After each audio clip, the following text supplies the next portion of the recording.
Hello survivors and welcome to First Aid Spray, a Resident Evil podcast by fans for fans. This is episode 103 of the show, and in this edition we're closing out coverage of Resident Evil 6 with a look at its multiplayer portions, including, of course, the Mercenaries. My name is Sai, and I'm celebrating my birthday with a podcast, or the end of RE6 with my birthday. I don't know. And joining me on the panel this week, it's okay, it's only First Pancake. You'll get S rank next time. It's James, aka Moist Owlet. Hi, First Pancake. I am so happy I introduced you to that term. Don't worry, all of the intros this week not going to make sense to many people, including this one. Titties to the left of me, chunkies to the right. Here I am, stuck in the middle with discount liquors. It's Fire Button Steve Valance. I get that reference. Hi, everybody. And F you, Baltimore, it's Michael Burger Time Early. You didn't tell my Hubes, did you? This is what happens when we actually spend time gaming together. It's come out all kinds of just contextless nonsense. Every episode of First Aid Spray is recorded live on Discord, so join our server now to become part of our fantastic community that includes Resident Evil diehards and newbies. If you'd like, you can support the show via our merchandise store or over at patreon.com/FASprayPod for as little as $1 a month. All of this and all of our social media links can be found at our website, faspraypod.com. Little bit of housekeeping before we start, a little bit of selfish housekeeping maybe. I just wanted to plug a video that I did over on my day job at What Culture Gaming. There is a link on our website now to 100 things you never knew about Resident Evil. If you loved the old Resi Facts account in particular, this is like a video version of that. It's 2 hours long, so it'll take you a while to get through, but I guarantee you're going to learn some stuff from it. I went as obscure as possible, got the entire What Culture Gaming team on to present it with me. Very proud of how it came out. Figured it was worth a plug here too. Quickest way to get to it is via our website. So yes, please go check that out. And with that out of the way, we are on to a very busy edition of the headlines.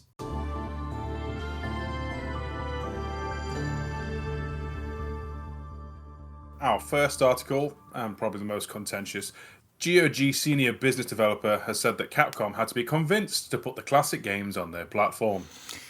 Oh, this was an incendiary one, wasn't it?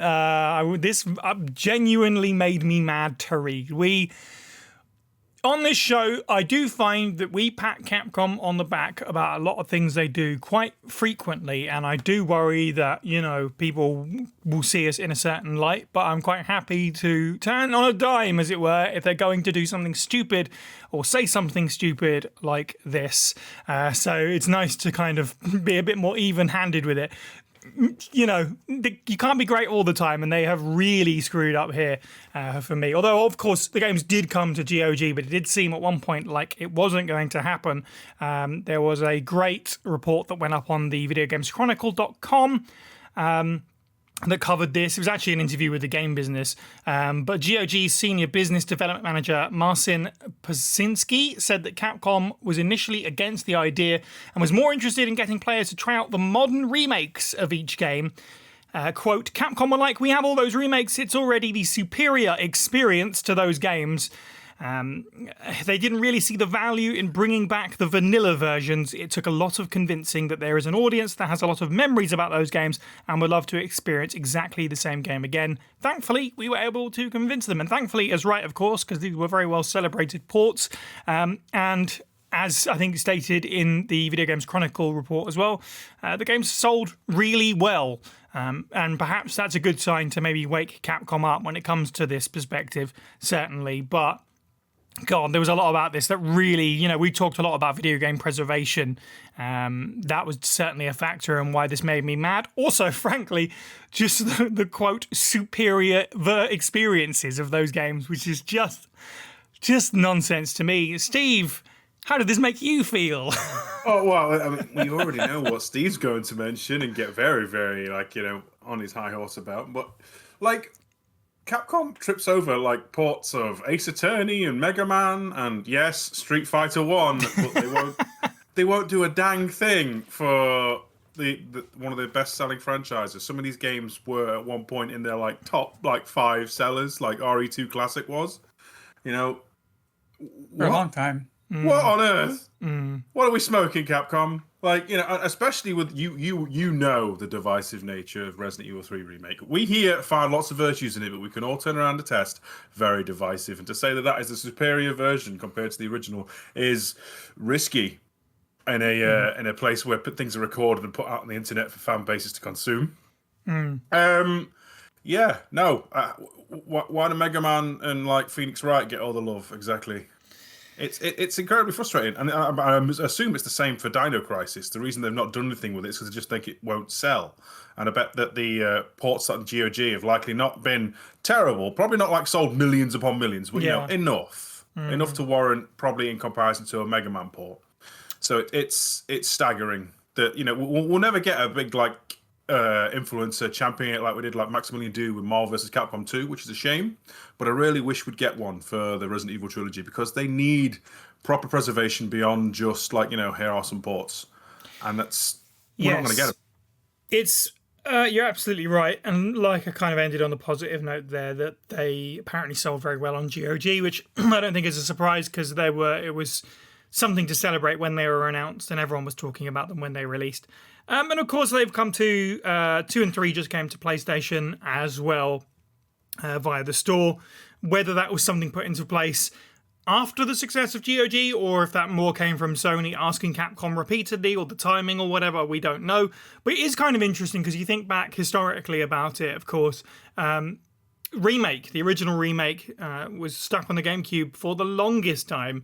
I think it was about 12 years, 14 years until it got ported to PS4 and Xbox One, and eventually the Switch one as well, and PC.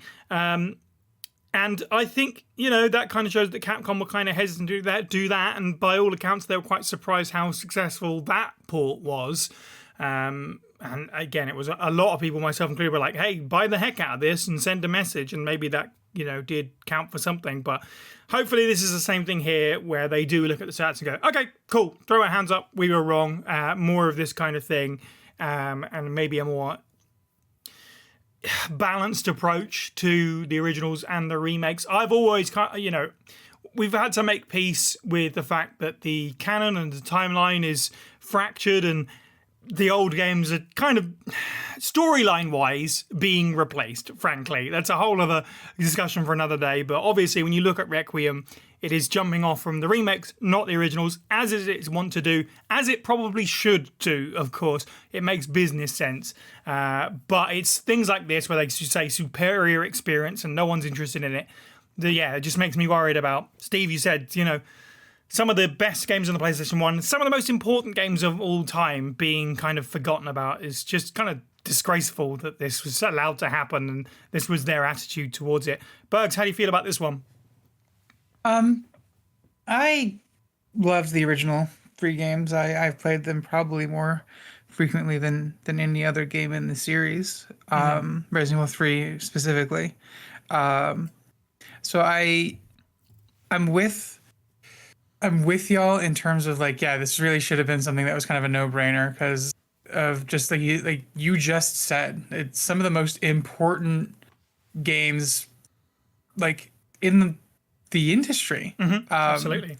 What was survival horror before Resident Evil? Now, I'm not surprised to hear that the Japanese developers were like, oh, well, this doesn't matter anymore because for X, Y, and Z reason. Because like that's kind of common for how they view the industry and how they view the product itself. I'm gonna mention very briefly a recent game that came out as well, the Final Fantasy Tactics remake that came out recently in comparative to the recording of this podcast, where the reason that took almost 30 years for us to get was because they got rid of the original source code. An example of a game that's 30 years later still probably the best example of its genre of tactical RPGs, and they just didn't have the source code for it. So it goes to show that once the product, they're viewing it as a product, and once the product is shipped, then it's like out of sight, out of mind. This felt like a terrible either a misquote. I mean, we could have giving them benefit of the doubt. I'll be nice and say maybe they were misquoted, or maybe it was like a contextual issue of like didn't mean it to come off like it did. That said, I think that ultimately speaking, it's good. Like I'm glad for this. I hope we see more of them. And just even thinking about like what this can do for like speedrun communities and stuff like that beyond just the release of the games digitally. Yeah, totally.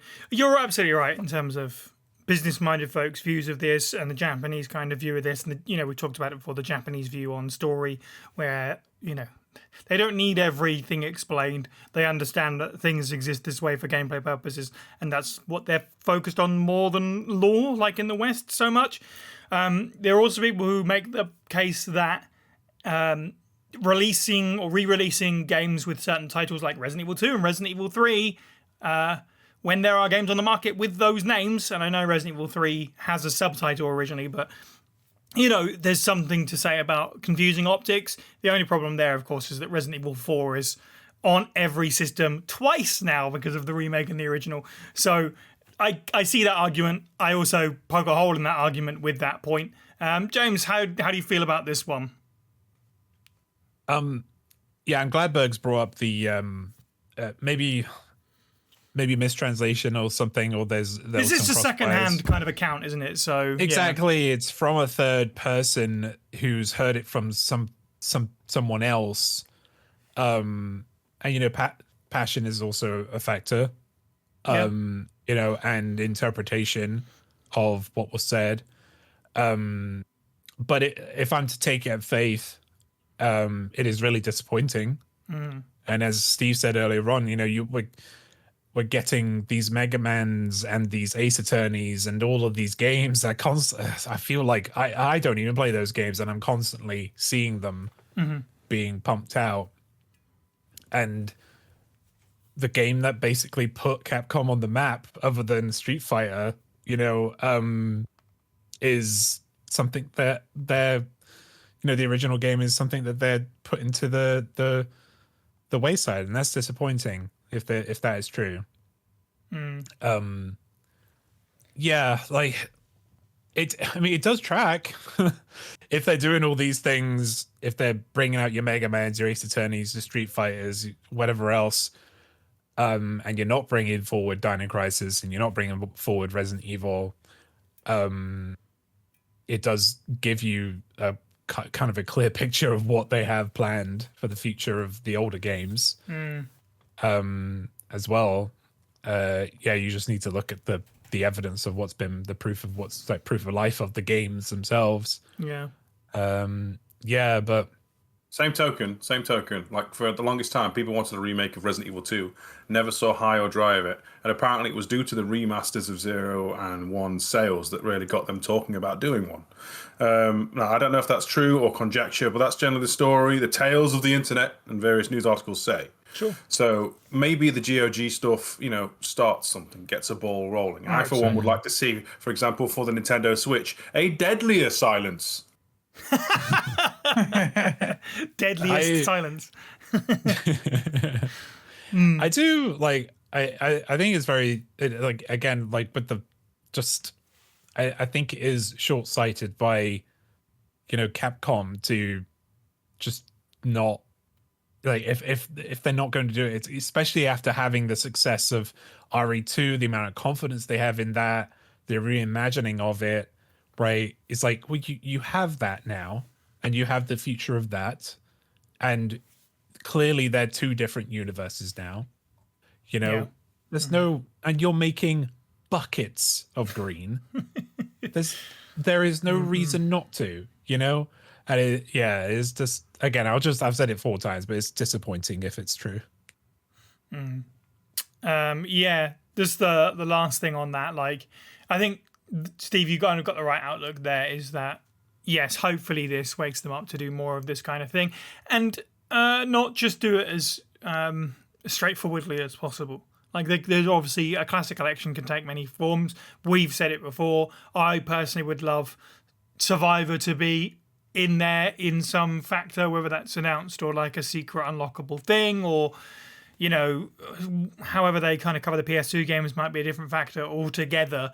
But hopefully they see this and go, oh, maybe we need to make an effort not just to preserve these games, but other ones as well. Like, people clearly have a hunger for this. Let's surprise them with this. But yeah, let's hope so. Happier news, our second story. Resident Evil Requiem pre-orders start tomorrow at the time of recording. So while you're listening to this, go and pre-order it. Yeah, it'll be live now or very shortly after the podcast drops, I imagine. October 29th, US time is all it says on the tweet that went out a few weeks ago. Additionally saying, plus, we'll be releasing a video celebrating the Resident Evil franchise at the same time. Note, no new Resident Evil Requiem gameplay will be shown. Keep an eye out. Now, obviously, a lot of people have read that between the lines there and gone, no new gameplay, but there might be some more cinematics or something.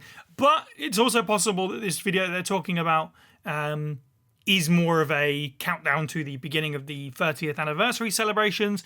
Obviously, we had a website launched. I don't remember if we talked about it in the podcast. There is a website that launched for the 30th anniversary that has very little on it right now, other than a unique piece of artwork of a bunch of the key Resident Evil characters throughout the years. Really nice, unique style on that piece of artwork. So, yes, who knows exactly what this video is, but the big news will be the pre-orders, and in particular, presumably a special edition goes live at the same time as general pre-orders. So we're going to see what the special edition is. Is it a Statue of Grace? Is it a statue of something or someone else? Is it a statue of the RPD akin to the Baker Mansion from RE7? Probably not, considering how badly that went. But yeah, interested to see it. We'll probably cover it in a news video, I imagine, on the YouTube channel. But yeah, not much to talk about, but more just one to mention, certainly. A new Resident Evil arcade game has finally had its official announcement. This one, yes, has been doing around for a little while as well. We haven't really talked about it on the podcast because I didn't really know what the status of the thing was, but Capcom have finally acknowledged Resident Evil 2 Arcade, or as it was previously known, Resident Evil 2 Deadshot, which was found in a testing area of an arcade. Just one place where it was playable in the UK and the coast somewhere, I think. And yes, it's got announced to TGS proper and will be spreading throughout the world from there with a US test starting at the end of this year, and then it will be in Japan in March as well. So hopefully spreads all over the world. It looks pretty cool. It's a House of the Dead kind of Chronicle style affair. Proper step inside the machine like they are these days, which enables it to have air jets and stuff blowing at you. It has, thankfully, not the mounted weapons. It has actual Berettas with actual recoil to them and stuff. It looks pretty cool, to be fair. James, how do you feel about Resident Evil 2 the arcade? Sorry, I was eating a chocolate.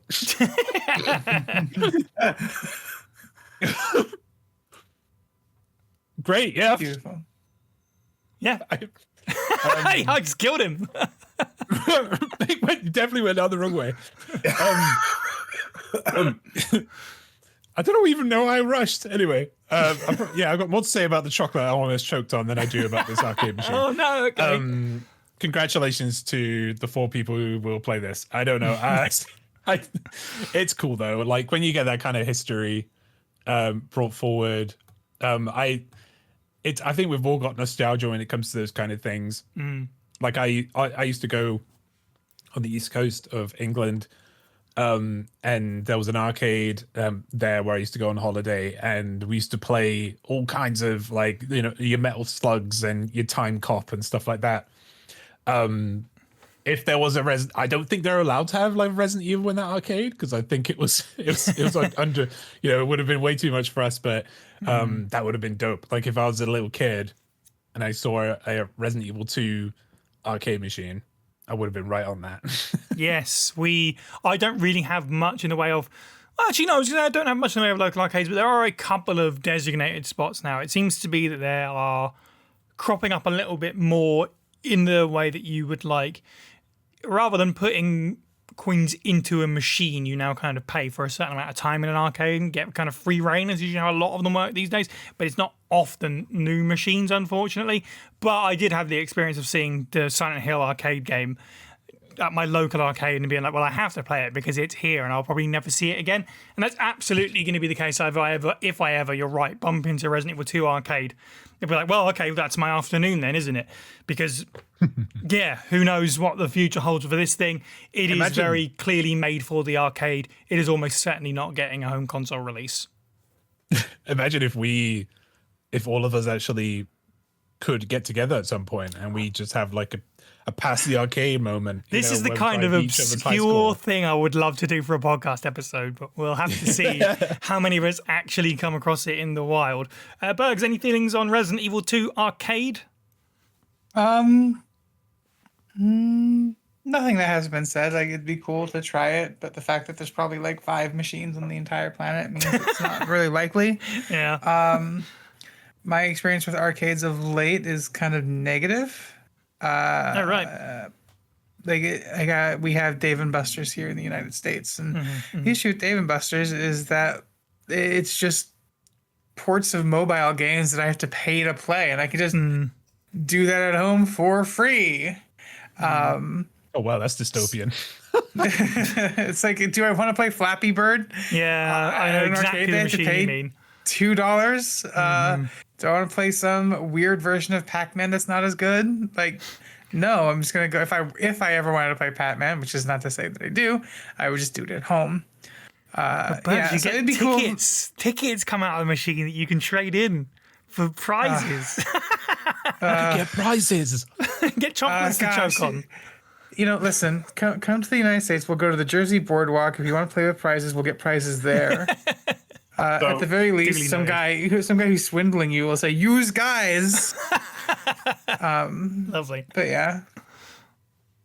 So the UK now have a small chain called Arcade Club, which are literally just classic machines, like literally nothing but classic machines. Like I played Time Crisis 1 for my birthday, amazing. But they also have like a consoles room and a Japanese like imports room, like Dreamcast games. Oh, sick! Amazing. So there is hope if we can ever get like everyone together. Probably go there if they get one of these cabs. I'm going to just say it, like, Sega's dropped the ball with the very, very bad House of the Dead 1 and 2 remakes. So the ball is in their court to lay down another bit of dominance and get like the Resident Evil railgun shooter right. All right. Now, I have time for Survivor. I have time for Dead Aim. Good Survivor 2 can do one. But we already know that. There's a whole podcast on it. Just look up verse roach mode on the internet. It's a picture of me on fire. I honestly think if it does well, right, if this gun mode does well, there is no reason to not just backport it and have a first-person mess around mode on, like, the gold, the diamond edition of Resident Evil 2 2019. Hey, look, if it's doable, the PSVR 2 is hurting for another game. I know, I know nobody owns that machine, but it needs more games on it, so you never know. 100% right, 100% accurate. That's like the Resident Evil 4 and its VR form sold gangbusters for a VR title, didn't it? Obviously RE7. Yeah. So I'm all for it. Let Leon and Claire shoot things, and hopefully there's like a B scenario, just even more complex, just to be even more ironic. Yeah, right, indeed. So our last story: more Resident Evil film movie castings have been announced. I have no idea who these people are. Yeah, I was going to say, it's probably, again, not a lot to say here. We've covered a little bit of casting before. There might continue to be more. Filming is due to begin about now, if it hasn't already, so that's quite exciting. But yes, joining the cast that we've already announced is Zach Cherry, who you may know from Severance, Kaylee Reese, from True Detective, Night Country. I just can't talk today, apparently. And John O. Wilson from I Love That For You. I am only aware of one of these because Severance, which is feels like a potentially odd pick, but he's great in it. So I mean, I'm not against it. Yeah. I could see him as a Umbrella Lab guy, certainly. James, you're also a Severance watcher. How are you feeling about any feelings on this castings? Oh, I love Zach. I love Zach Cherry. Everything I've seen him in, I've enjoyed everything. And he's also he does. I think he might have typecast himself a little bit in terms of the character he plays. Right. Yeah. But at the same time, that's his brand, and he's very funny. I love listening to him and watching him act. And yes, what was the other person's name? Kaylee Reese. Kaylee Reese. Night Country. If folks haven't watched Night Country, you need to watch it. It's amazing. It's the Jodie Foster, the Jodie Foster season, and it's fantastic. And she's really good in it, as well. I'm a little bit more excited now because I really love Zach, and I've seen Kaylee. So is it Kaylee or Carly? Yes, one of those. Sure. Yeah, I don't know. Sorry. But I've seen her act. So yeah, a little bit more excited now because I like these people, and I know who they are. Yeah, that's fair. It's definitely not bad news on my front. And having now also seen Weapons, which Austin Abrams is in as well, which is obviously Gregor's most recent movie, that also helped. Just like Barbarian, be like, okay, yeah, I'm willing to give this whole thing a shot. Kind of fun to think that the movie will be out by this time next year. Bergs, any thoughts on these castings? Oh, I'm thrilled. Big fan of both True Detective and Severance. I've seen the entirety of Severance at least 4 times, having introduced it to a number of friend groups. Nice. And Zach is definitely a highlight of the cast. I'm excited to see what he does here. I'm hoping for something a little more substantial. Let Zach play Jeremy Irons. Like let me have Chief Irons. Jeremy Irons, the actor. Sorry, is it Jeremy Irons? Brian The villain Irons. of What's Die Hard Brian Irons, isn't it? The voice of Scar. Brian Irons. Give me Brian Irons. Yeah, sorry. Interesting. Can we get Jeremy Irons as Brian Irons? Yo, that'd be meta. Jeremy Irons is a little too old to play him though. Hey, no. Corrupt police chiefs can be any age. Insane corrupt police chiefs. I'm hoping that this gives Zach an opportunity to kind of like break out of the mold a little bit. He is very funny. I'm interested to see who Kali plays. I've been a big fan of giving Zach Krager the benefit of the doubt here for a while. Yeah. I hope that he makes it his own. I know that this is going to be a studio picture that he's doing, but I'm kind of hoping that with his recent successes on a lot of his independent projects, that they kind of let him do his own thing. With directors like this, you kind of just got to let him run with it. Directors like this, Jordan Peele is another example of a director who kind of just needs to like do his thing and get to have a lot of fun with the projects that he's making. So thrilled, ultimately. Yeah. Nice. Cool. Well, that is a chunky version of the news out of the way. Let's finally wrap our conversations on Resident Evil 6 as we take a look at the extra content of the game, including the Mercenaries. And now, reading the file from the files of Neo Umbrella from Resident Evil 6, Harina Tigris.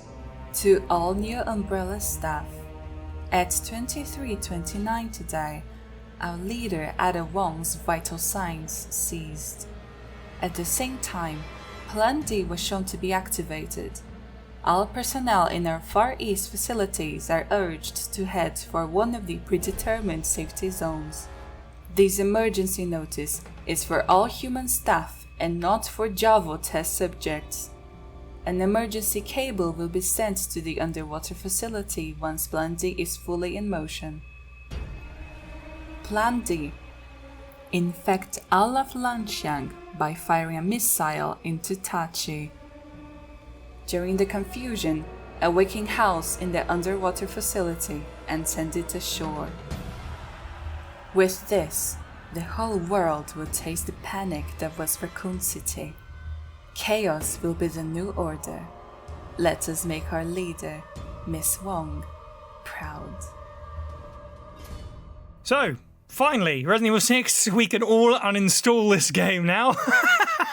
This is part 3 of the Resident Evil 6 extravaganza. We've covered all the campaigns, but yes, of course, that's not all the game has to offer. It does have multiple multiplayer kind of forms and functions, which we're going to go through now.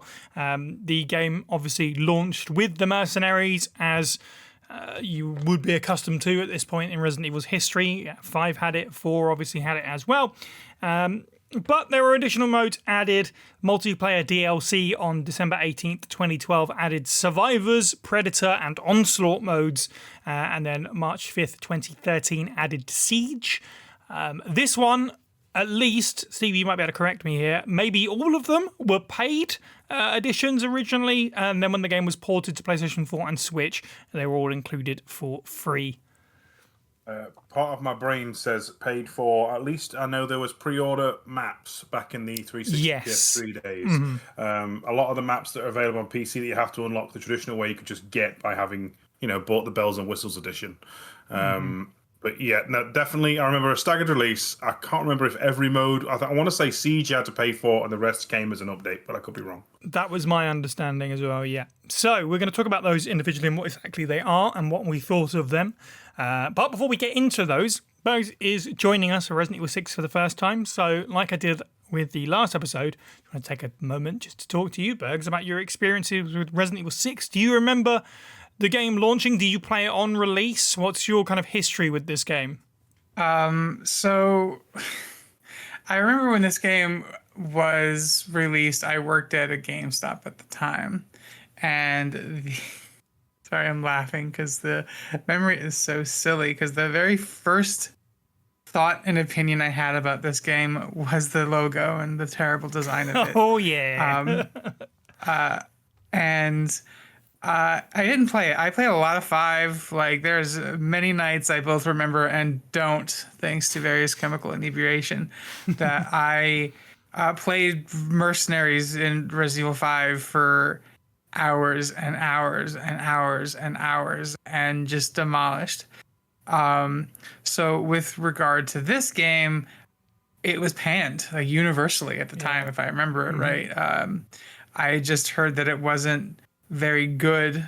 And yeah, I didn't really play it on release. I hadn't played it for the first time until a month ago. Okay. Nice. Up until like for the podcast, really was the first time I'd ever played Resident Evil 6.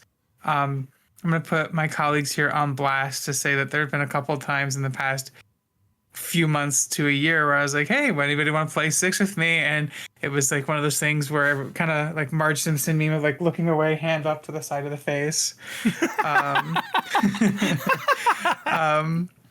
Like, yeah, no, nobody wants to play that game. And prior memories of the experience, memories for release. It was a meme and it didn't sell very well at GameStop, at least when I worked at anyway. Interesting. So before we get into our feelings on Mercenaries and Bergs, I wanted to ask you how you feel about the way that the game does play, because I know you mentioned to us that you played at least a bit of a campaign, and obviously you can get a feel for how the game plays playing Mercenary, but we've obviously talked extensively about how we feel about it, but go right ahead. I won't harp on it too bad. I did not play through everybody's campaign all the way. I played a little bit. I played Leon's campaign all the way and then a little bit of Chris's. But it is such a frustrating video game to play. It is. It takes like, you can tell that they were like, oh gosh, we really have to buckle up and we really have to get the fans into this, so we'll create this cool mansion scene. And it does one of those things. It does it several times in the first freaking level of Leon's campaign, where it's like, oh, you have this space you can explore and there's a barrier, you have to go find the way around it, and then you go into this like empty room off to the side that's open to you for some reason that's completely freaking empty.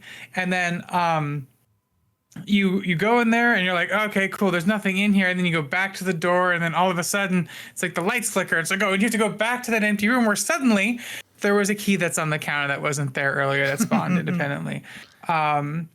It does a lot. I know it came out that, you know me, I'm an optimist. I try to give games like their credit and their grace. But when the best gun in the game is Leon's melee attack, like, I mean, what's that say about your gunplay? The gunplay doesn't feel good. And the story was bad. It was several hours of Leon going, what's going on here? And God bless Matt Mercer. I love that guy. And then Helena going, I'll tell you later. We just have to get to this next thing. And then they get to the next thing. And he's like, so what's going on here? She's like, I'll tell you later. We have to get to the next thing. But what's going on here? I'll tell you later. We have to get to the next thing. And like, it was disappointing, honestly. And then I do appreciate the campaigns. They try to strive. They try to do something a little different. So you focus on different things, different aspects of the series. But it felt like they reached too far and then didn't really deliver on any of the things that they were trying to do. I was thinking of games that I would try to liken it to, like levels of games that try to like branch out and do a bunch of different things inside of a title. And I keep thinking, and the one that I went back to in those moments is the Yakuza series, which are always games that are so broad-reaching and so vast, but are still kind of grounded in the central core. There's a Yakuza game to have like a go-kart mini game, a singing mini game, and they've got all of these different gameplay aspects to it, but they're all grounded in that solid core of the ridiculous, hyper-serious tone. And there was no grounding experience in this game for me.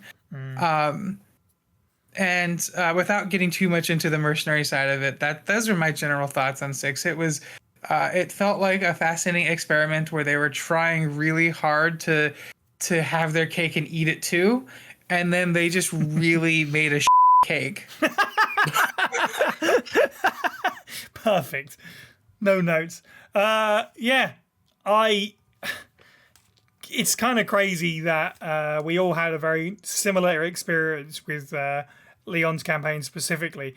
And I go on record saying that is definitely the worst one for me.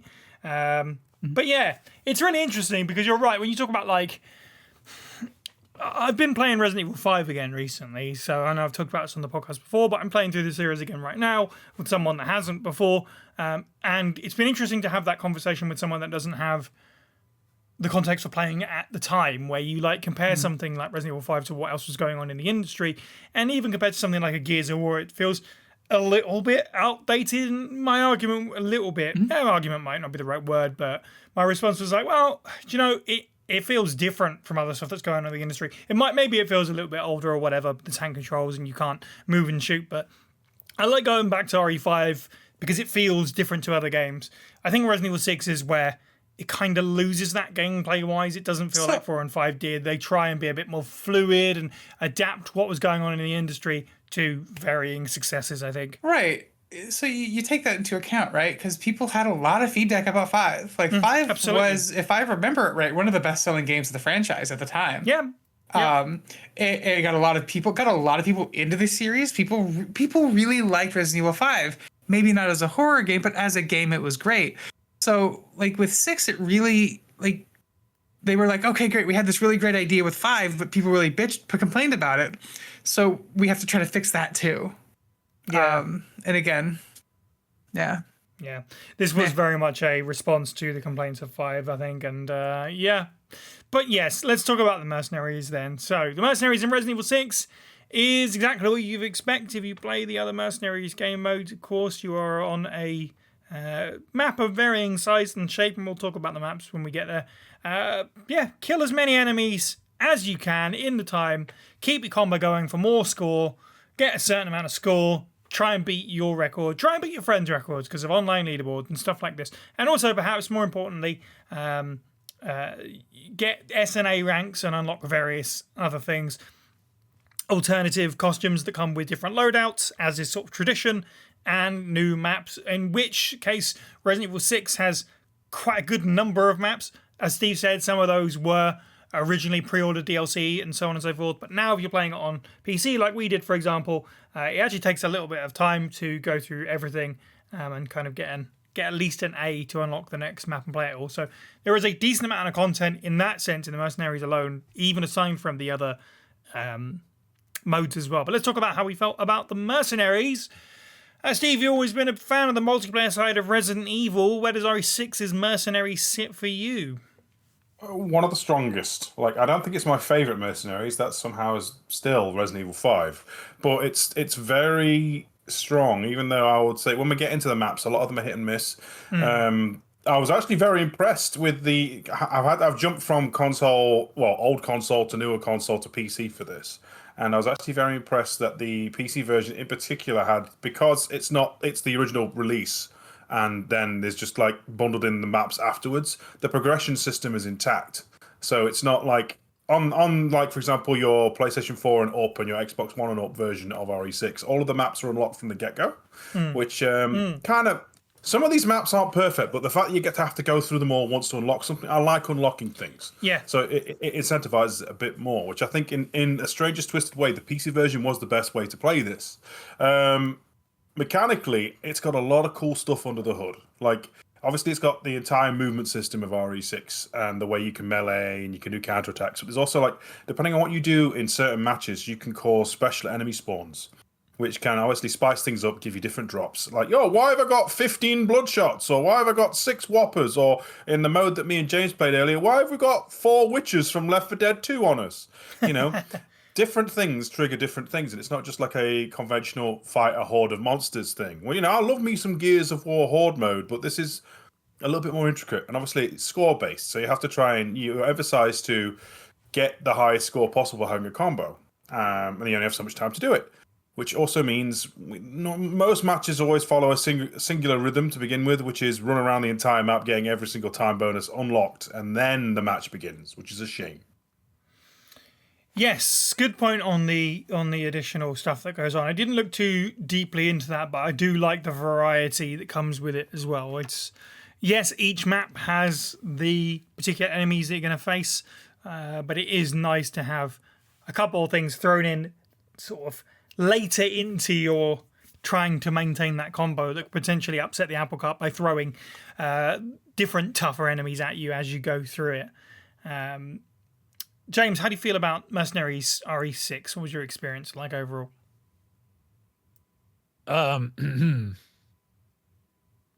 Unfortunately, like, my opinion about all of these game modes is going to be exactly what the game modes are, which is without much substance. Like, they're very fun to play. Mercenaries was fun to I said it a couple times during us playing it, but like, I feel like if maybe the campaign allowed us to play around a little bit, right, with their combat system, like Mercenaries allows you to, I would have had way more fun in the campaign. Right, because I think my first couple of games with Mercenaries, I was absolute trash, and then after my third or fourth game, I was doing very well. And I was starting to get it, you know? And yeah, the button presses on keyboard and mouse are still a problem. They're still very strange, like to press H to load your health, press 1 to heal, press F to cycle through stuff, scroll wheel to go through your weapons. That's such a weird combination of stuff. And it's why the game needed a tutorial. Or why you needed a portion like Mercenaries to teach you these things, like with keyboard and mouse. Even the ability to, like, I'm going to talk about basically what I learned in Mercenaries, to be honest, right? Because like this is the strongest part of the whole game for me. You know, like getting iframes by dashing on the ground, rolling around, dashing through things, parrying. You know, getting immunity frames from getting finisher kills, all this stuff. Quick shot, very cool gameplay work. Quick shot, all these things incredibly strong and very fun to use in this game. Like, and I didn't use any of them in the campaign. Yeah, like I never did. And it wasn't because like I didn't want to use them. It's because I had no idea how they worked. And there is some, like, on Mercenaries, it really wants you to keep those combos going. And like, so the best way on keyboard or mouse, for instance, is to hit them in the face and then do a melee execution. Or whatever the weak point is. That's the best way. However, if something's on the ground, good luck on keyboard and mouse. Because you have the delay of a snail. So once you've moved you can't get round to the head. The bodies need to basically drop by your feet for you to stamp on a head, for instance. Yeah. Which is always very frustrating on a keyboard because you're only pressing 4 buttons. You don't have an analog stick to control and have precise control like that, which is very odd because you have a mouse, right? But you couldn't control your movement with the mouse, which is super frustrating. So the progression in Mercenaries, I really love unlocking things. I really love the RPG aspect of like kind of previous Mercenaries, getting unlocks, getting more powerful things, getting things that help you. And the stuff in Resident Evil 6, it was okay. Well, you're getting combos to get a skill, and there's only really 3 good skills, and that was really annoying to me and frustrating. These pass over to the other game modes as well, right? But that was super frustrating because it was like, I like to make builds. I would have loved like a combination of, I like the time bonus and the combo bonus. I would have loved a reload, a faster reload, or better melee hits, or a cleave, or like, just some fun stuff to put in there to reward you for playing all these maps. And some of them were god awful because they were full of Javo. Right? Oh, we'll get there, definitely. The Javo maps were trash, right? But yeah, the sounds just like that when you hit them, James. They do actually. Yeah. I wanted to be rewarded more playing that game. I wanted to get more rewards, getting to the end of a map. I wanted a reason to keep playing because, like, unlike raid mode in Rev 2, which we will go back to at some point, right, where you are constantly rewarded in that game and you can constantly progress and get things, Resident Evil 6 Mercenaries didn't have that. That's where I leave it. Yes, lots of stuff that I definitely agree with. I think it's really funny. There is some stuff to talk about there. You mentioned the skill settings thing. I'm just going to just a quick nitpick, which I'm sure we can all agree with. It is incredibly dumb how you have to back out of the matchmaking to set your skill into a slot and come back and change it if you want to change it. Obviously, you're prepared with you get a dozen of these things you can slot in and kind of shoulder button between if you like.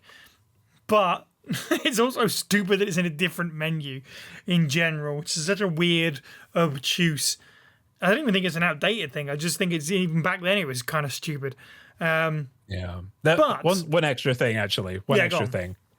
There is no way to turn auto traversal off in this game. Oh yeah, that is. And I thought there was. And when you play Mercenaries, fast-paced Mercenaries, when sometimes you got up to 20 enemies around you, right, and then you just fall down a hole that you did not want to go down. Yeah. Incredibly frustrating.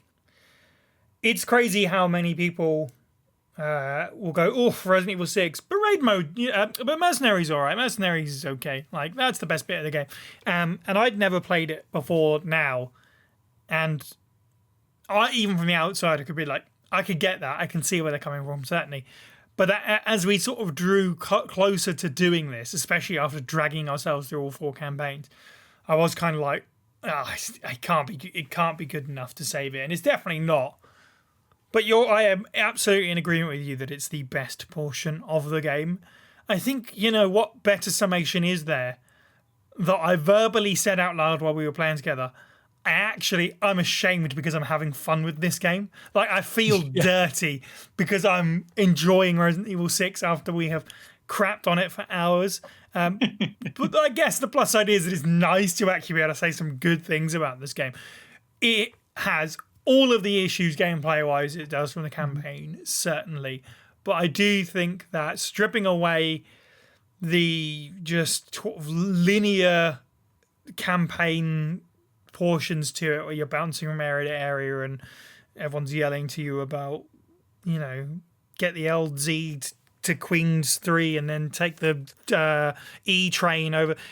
They just took, the military rubbish, and Leon and Helena, as you've said, Bergs, being like, oh, I'll tell you, and all this crap.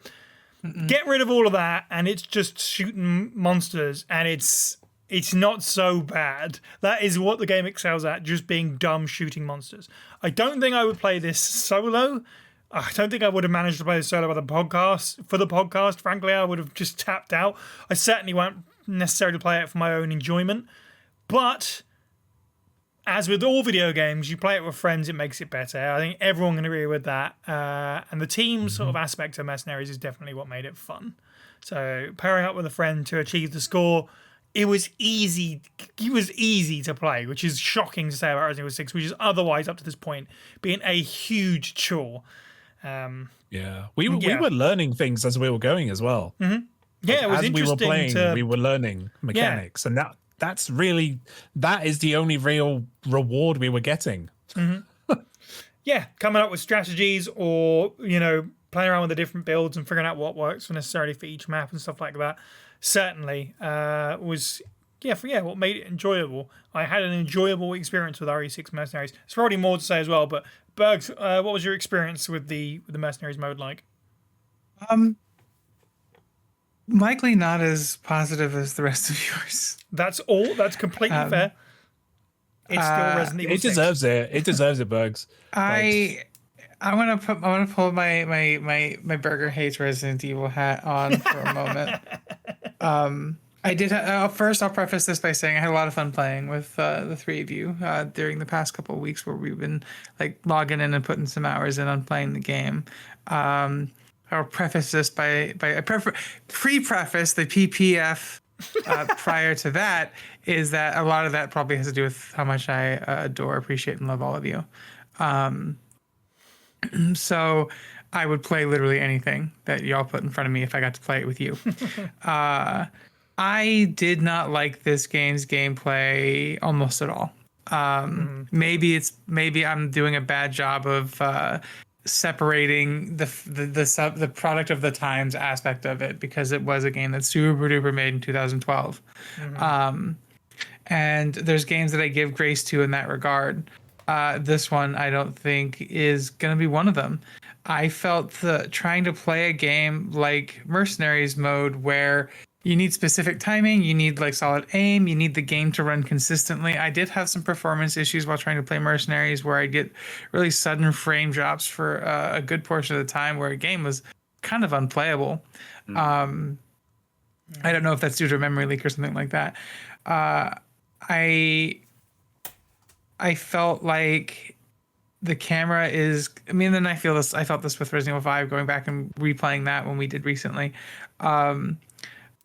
The camera is too close and the enemies surround you. So there's no real way to protect your back unless your back is to your ally. And given the nature of the games already, where we kind of talked about this, when you're playing Resident Evil 5 Mercenaries, they kind of encourage you to split up. They kind of encourage you to explore the level and fight with some verticality. But in almost every instance of every time I played this game, the primary strat was to put your back to your ally and just shoot down the hallway. Which when this game that has levels like this, where some of the levels are really cool, some of the levels are I'm looking at you, Subway level, whatever that was called. What's the point, really, of having such a pretty level, of having such a large expansive space, when you kind of really find this place to post up a beachhead and just have the waves come at you in the least obtrusive way possible? It kind of defeats the purpose of having clever level design. I didn't feel like the gun. I've complained about the gunplay in this video game already, and how it feels. I do think it's odd that they give you a couple different weapons, but only ever drop ammo for one of them. In this case, in the character I played a lot of Chris Redfield, so I had so much ammo for my assault rifle, which was rough in its own right because it's not a meta pick. It is a pick that is not great because, as James said during his assessment of the video game, the big primary way to like milk the mercenaries mode in this one is to ping something in the head one time, walk up and melee it. And when your gun has a minimum 3-round burst, you can't ping something head one time. You're popping that head the second you pull the trigger. You're kind of diminishing your own ability to be performative in this like kind of scored ranked game system, because the game, and it limits the characters you can play as a result. I have always thought that different characters with different loadouts was a cool thing about Mercenaries mode. And this goes all the way back to the ultimate survival mode that we saw in Resident Evil 2. The OG Resident Evil 2, Director's Cut is where it first came in. Sorry. DualShock version is where it first came in, if my memory serves. Yes, I believe so. And, Extreme battle mode, yeah. And like even then in its original iteration, they did have different characters, different loadouts, so you kind of had to approach the game rather differently. But because this game felt like such a generic third-person shooter, I felt like you had your obvious pick of which characters are going to be the best performatively, and the only reason you would ever play any other characters to unlock alternate costumes, which you then had to do in order to like do those unlocks. I don't have my friends here drive for unlocking things. I don't mind unlocking things, but if the object or the task starts to feel like a grind to me, my poor neurodivergent brain just kind of checks out of it entirely. And I don't find the enjoyment in doing the same thing over and over and over and over and over again, with the reward being a costume for a character I'm not going to play because it's not as good as the main character that I enjoy playing anyway. Speaking to the skill system as well, I will second, third, and probably fourth the assessment that it is so dumb that you have to succeed a mission in order to get skill points to level up yourself. So like so true. It's so frustrating to me that we had like there's a couple matches where like we died with 15 seconds left on the map, and after collecting skill points for you kind of can milk these things out they give you like 6 minutes, usually 6 to 7 minutes, upwards to 10. But you can kind of milk them out with your melee kills, which gave you more time, double more time if you got a proper counter move. So you can get a couple minutes out of it that are extra. But like when you do go ahead and finish up, if you don't succeed the mission, if you die, you lose those skill points, which again sets you back even further, because now you're frustrated because you can't buy skills to get better without beating the level. So it doesn't reward players for not being performative right away, which is a frustrating aspect in game design that I think we don't see very often anymore. Thank goodness for the revelation of roguelikes that have happened since then that reward, trying. You have absolutely hit the nail on the head there for me. I think that is probably a big reason why I don't like playing Mercenaries by myself, because I need someone there to, frankly, to carry me through it. Not very good at it, but also, just to like carry the load and like work together and succeed together. Because the frustration of putting 7 minutes in and then dying before the end and losing all that progress and not having anything to show for it is very, it makes you go, screw this, and turn away from it. But also, hot take here, spicy take. Oh, here we go. Might want to clip this one, internet. This is the hottest, spiciest take I've ever had on this program. Pardon my language. But playing games with your friends is fun, regardless of whether or not the game is like, this is the icing on a turd cake, but it's still icing. So, the fact that like, every single reference to our intros to this episode, like you mentioned, is like a meme that we came up with while we were playing this video game together. And that's part of it. Yeah. Yeah, completely. There are so many things I agree with there. I think you're right about the maps, even if they're good, and we'll talk about the maps later. It is kind of hilarious how the focus being that you need to continue that combo in order to get the score. So you and your buddy or whatever need to just basically stay in one place and just kite all the. And, this is the spot where all the enemies seem to actually want to go to if you stand here. So you don't really get to experience much of the actual map anyway, aside from at the beginning where you go and like knock all the timers out first or whatever to make sure you can kind of maximize the amount of combo time you've got once you get going. And interesting about the Chris rifle thing. I do wonder if, I guess the thing is you're meant to just like hit them somewhere on the body. I mean, Resident Evil has always been about targeting body parts as well, but you're like, it all links into the whole thing about, melee is kind of the focus, and it really is in Resident Evil 6. They saw the RE4 suplex memes and were like, and RE5 Chris punch and stuff, and just like, let's make all of the kind of best parts of RE6 the melee. Give everybody wrestling moves. Absolutely. And like, it's kind of fun and doofy, and I like that about it. And James, you mentioned learning stuff. I had the same thing with, I knew that it was all in there. I think I talked about it before. I'd never really used the slide all that much. I did a little bit in Leon's campaign, but I wound up using it a bit more in here. The slide, the rolling around, that kind of stuff.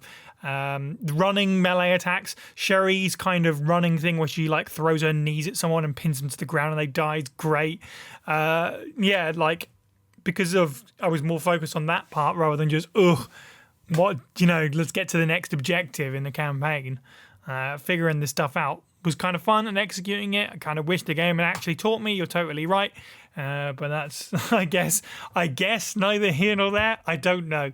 The other one as well, special shout out to the thing I wound up loving doing in Mercenaries I didn't in campaign. I thought the remote bombs in this game were just crap, because you have to spend time you're kind of unarmed while you have one, because all you can do is put the remote bomb on the ground and then you have to trigger it with your next right trigger push. So it's like a mine that you trigger when you get far enough away. But the absolute like cinematic moments I had sliding along the floor, planting a remote bomb and triggering it while like on scooting along on your ass is great. Also stuff like that where you like hit the floor and an enemy will fly over you. I hope somebody clipped that moment. Stuff like that was really cool, and it makes you go, oh yeah, do you know what? The RE6 gameplay, James, you're absolutely right to go back to that. If it had actually been taught properly and kind of fit into place correctly, maybe it'd be more fun. And it took this many hours to actually get to the point where I was like, it's not so bad actually. Steven, you can have a bad story in a good game. Look at RE4. Yeah. Right? Yeah. Yes, I guess that's fair. It's much simpler than RE6 is in terms of its combat, but it's a bad story, but it was a good game. And they could have done that with RE6, but they didn't give it enough time to teach people. It's crazy. My brain keeps going with the same motion of that. You think of the main campaign of RE6, a lot of it is corridor shooting, moving forward, fighting various monsters and things. Then these are all like big, chunky arenas with lots of paths, lots of little hidden nooks to get items and stuff. And then you're also incentivized for doing flashy kills. And like, I realize that I am playing the closest third-person allegory to Doom 2016, and I don't like that. Because Doom 2016 is a vastly better game than Resident Evil 6 mechanically and intricately. So I'm heaping too much praise on it. Point is, why isn't there that many open space battlegrounds in the entire campaign? I think only one really is reused in Mercenaries as well as a map. So... Yeah, it's interesting. I suppose the corridor thing was because they're trying to lean into the horror of it all or whatever, the claustrophobia and the enemies are right on top of you.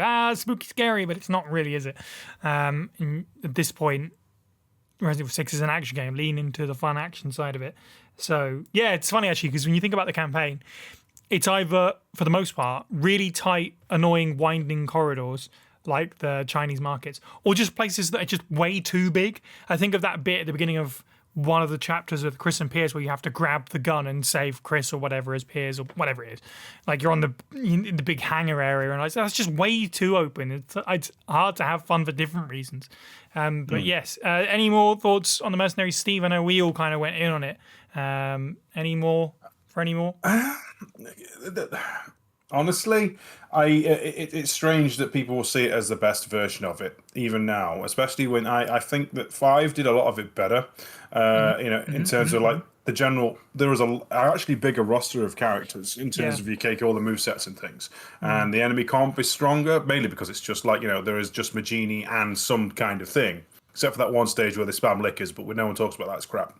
This one, literally, when it came down to choosing maps to play and the enemy composition, despite the fact that there is like a lot of Juavo, 9 times out of 10 we're having much more fun just punching zombies to death, which just discounts over half the maps, and that's not good. If your enemy composition is not good to fight, you're having issues. Yes, that's completely fair. I will say, actually, things like that, things like the skill settings and the different loadouts and stuff, and hearing everyone talk about it, and I know we've talked about it before, but the fact that there isn't a proper modern standalone Mercenaries game is kind of wild for the amount of cool stuff that you could do with it, bringing everybody in together, having customizable loadouts for them and customizable skills, working on upgrading your character, even customizable maps and enemy comps for those maps as well. Like, this is what I want to fight here. This is, I've said it before, but it would be the anniversary game, the dream. I think I think honestly at this point, that's as kind of wanted for me as a classic collection for completely different reasons. Because we've done 4 and 5 and 6, and obviously 5 and 6 we were able to play together, and a bit of raid and here and there. Those experiences made me go, I really just wish we had a great one of these. Like, RE5s is good, certainly, and there's aspects of this, like I said, I enjoyed a good amount of time with this.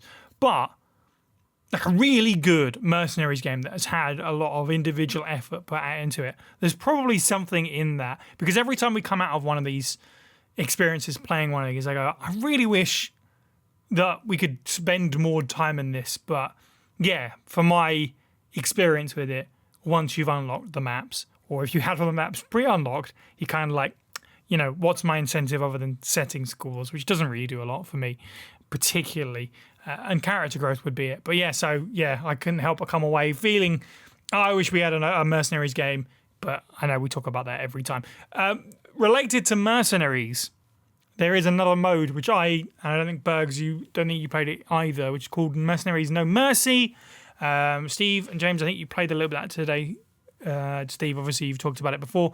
It is essentially just Mercenaries, but what if there was more monsters? And some of them are from Left 4 Dead, which is a crossover that happened. Steve, any thoughts on No Mercy mode? If me and James thought we're like, hot to get an S ranks on all the maps of vanilla mode, and then we put a random one on and get rinsed within under a minute because the enemy count just doesn't stop. Like the target kills are 300 now as opposed to 150. Oh my goodness. But there must be like a limit on spawns in the base mode, where like, say 10 enemies max at a time. This does not have that rule. It will just throw like 50 zombies and a pack of dogs at you and say, good luck, have fun. And it overwhelms you and rips you apart. You have to be on your, on your A-ist of A games to survive No Mercy mode. Unfortunately, I ain't got that kind of patience. I have a newborn baby. Fair. James, any thoughts on No Mercy? We actually almost made it on our second try. All right, brag about it. Almost made it. It's still dead, James. We're still in the It's actually progress. I will fight that. Progress is far better than stagnation. Explosives, grenades, grenade launchers, anything with big boom is big good in Mercenaries No Mercy. There you go. There's your top tip. Oh, you can also play as the Left 4 Dead 2 characters. And to be honest with you, their loadouts seem okay. Mostly just Rochelle and Ellis. But yeah, it's pretty good. I did say to Steve, I was like, I asked Steve, like, what's the difference between No Mercy? It's like, oh, there's more monsters. I'm like, oh, that's good because there's never any monsters when we play. That's true. The base one. That's true. And yeah, I was very wrong. Like, it's literally within the first 5 to 10 seconds, you have 20, 25 zombies on the screen and they're coming for you and you just have to run, right? And, you're Keanu Reeves in the middle of New York, running through the streets with your adoring fans of zombies. It's the only time Leon was useful with his bloody remote bombs. Like they were like to put your remote bombs down into that crowd and just see you got a 40 for 50 combo instantly. Right? That was really satisfying. But again, why should I keep playing that game mode? Totally. You know, there was no reason for me. Yeah, the gameplay might have been fun, but there was no reason for me to keep playing it. And now, reading the file Experiment Log from Resident Evil 6, Cosmic VA, who you can find on YouTube at the Cosmic Collector 7748. June 27th, 2011. 5 days have passed since the test subject was administered with the C virus. All vital signs are stable. This is not the ideal candidate for such a test, but considering how the previous 322 subjects all died within 24 hours, I'd say this is substantial progress. He was chosen well. The only setback is that the subject lost his right arm during a lab accident, and the C virus has shown an inability to regenerate it. Still, the subject shows potential in other areas we had not anticipated, and will make for a powerful bioweapon. That's good considering how pleased he was to be selected for this experiment. July 2nd, 2011. The test subject has now been codenamed Ustanak, and in terms of raw strength and intelligence it far outstrips any Juavo to date. It shows an uncanny ability in creating and choosing the appropriate weapons for apprehending its target. Word has come down from the top that special weapons are being created for Ustanak, ones that will help it compensate for the loss of its right arm. December 10th, 2011. Weapons for Ustanak are in development. We currently have a Vulcan, shotgun, and a drill for close quarters combat. We thought this would be enough, but she told us to create an arm for it that would be suited to capturing someone. I don't want to question her orders, but I wonder who she would want to capture. Creating the arm has been very difficult. We have to do it right, or it will end up like a claw in an arcade crane game. After all, the target won't just be sitting still for it like a toy in a glass box. Well, we'll talk about characters and loadouts and maps a little bit later, because obviously these things are used in all the other modes as well. They don't change. It's obviously going to be the same maps and the same character loadouts. But yes, unlike other previous extra content experiences, which is largely just the Mercenaries, RE6 does have a handful of tweaks to the formula, if you like, to mess around with. And we're going to talk about them all individually. Survivors is the first one, which is pretty straightforward. I think this is a 4-player mode, possibly 6, some of them vary, where you all join and you all fight each other. So it's a deathmatch in RE6. Problem is, the glaring problem, which we're all going to point out, is that once you die, you're out. And the game is over once everyone is dead except the victor. So you boot up a game, you'll get into the lobby, you choose your loadout, you choose your map, whatever, you boot it up, you die once, it's over. And that sucks, because it's really hard to talk about if this is any fun or not, because it's over in like 45 seconds. But wait, there is a get back in the game mechanic. There is a get back in the game mechanic. I don't remember how it works, but it does exist. Proto RE-verse, in that you become a monster, and if you can kill another player, you come back to life. Yeah. Yes, the problem with that is that you spawn as a zombie or whatever, and then you just kind of waddle towards them, and the match is over. Like, you don't catch up. You have the threatening level of a dying kitten against a tank. It's not really going to happen, is it? No, it's very unlikely. We had a couple of instances where Steve did it. Steve came back into the game once and kind of won that match. I think so, yeah. Yeah. Yeah, it would be Steve, wouldn't it? Okay. Sometimes the kitten's spewing acid. Steve, any thoughts on Survivors? Any good? Generally speaking, right, Survivors in RE5 was in RE5, but it was just like the emphasis was it had 2 variants, it had Slayers and it had Survivors. Slayers was basically competitive mercenaries. Just out and out. You had 2 teams fighting on the same map, mercenary style, and monsters were worth more than players, and Survivors, players were worth more than monsters. That was literally the main difference. In this, it literally is like, RE versus like larval gestation form, where you kill other player to the chrysalid, if you will. Yeah. Unfortunately, it's like Sai says, you only get one life, and therefore it is over in 5 minutes flat. If it had the progression of RE-verse where you had man to monster to respawn, it probably would have been all right. But because it doesn't have that, it is complete ass on bread. That's the thing, isn't it? Like, if someone gets the jump on you, it's kind of over and you don't get a chance to actually play the game. Like, if you just have an unfortunate spawn or something, then there's no push and pull. It's just, it's funny you said 5 minutes flat. It's over in 5 seconds flat sometimes. Bergs, thoughts on Survivors? I had a lot of fun playing Survivors, but I also picked the character that had the sniper rifle, and I would just knock one of you down and then shoot you 2 more times, and that was it. That was the game, and I enjoyed that a lot. Bugs only has fun when they're killing us. Yeah. In case you haven't figured that out. Confirmed. I'm a big piece of human. No, but like I thought this was like a neat idea that was kind of like not really good in execution. Like y'all said, when you came back as a zombie, it was super obvious who the player zombies were, because like granted they did a nice thing where your name doesn't appear over a zombie's head when you're over, so like you as a shooter don't know who the zombies are. That said, when there's like all of these zombies who are like aimlessly wandering and then one that's running right at you, it's kind of easy to tell. And I'm not using running as like, I mean, no, there's a sprint button and you kind of just like double your animation speed but don't change the animation, so it looks really weird when you're like charging at an enemy. And then you have like your lunge, and if you miss, then they turn around, cap you twice in the face, and then you're done. Then you're out of the game. Game out for part of the turd cake.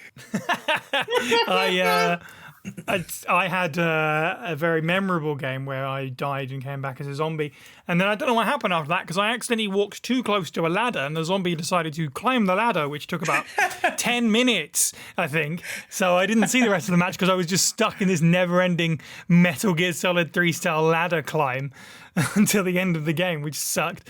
James, any thoughts on Survivors? I had a great time where the game bugged on me and I couldn't stand up, and all I was doing was rolling around on the floor as Jake. That was funny. and I was just trying to avoid everybody's melee attacks. And then you just started throwing grenades at me and I couldn't really avoid those. What a great video game. Amazing. Thing is, Steve is constantly trying to say, James, you're pressing the aim button down. You're not pressing. You need to take your button there. It's not that, Steve. The game is broken. We had a hell of an experience that night with RE6, with everyone's games bugging out and PCs half exploding. Yeah, I didn't mention that, did I? Don't play this with a plugged-in wireless controller, because the game will just slowly die. You'll lose frames until it crashes. It almost Also, don't have any hard drive that's 4 years or over in your PC or connected to your PC during RE6 being installed. Don't do that. You'll lose the entire hard drive. It's all RE6's fault. No, I'm not bitter at all. Don't use any controller that's not a perfect Microsoft branded controller. But yeah, in terms of Survivors, I mean, did you know the thing that was frustrating? I'm gonna keep saying it throughout all of these game modes, is that there was just no reason for me to keep playing. Like, it was like, yes, it was fun. We had a lot of fun for that hour that we played, and it was like, okay, that's it. The thing is, that hour that we played all these game modes, and we're like, right, that's that done. Yeah. So Mercenaries. Yeah. And with Mercenaries, I mean, one night, Sai and I, we spent 3.5 hours with Mercenaries. Like that. Yeah. And, we've retried maps, and we were like, really, I know we weren't getting much reward from it. The only reward was getting the maps, but at least that was something. And then we would have got to the end, and then that was it. But yeah, with these extra modes, it's like, what's the point? I'm also not a super competitive person either. Like, so I will always I will always play the fool when it comes to PvP stuff at all times. Because I just don't see the point. But yeah, I like rolling around on the ground. That was fun.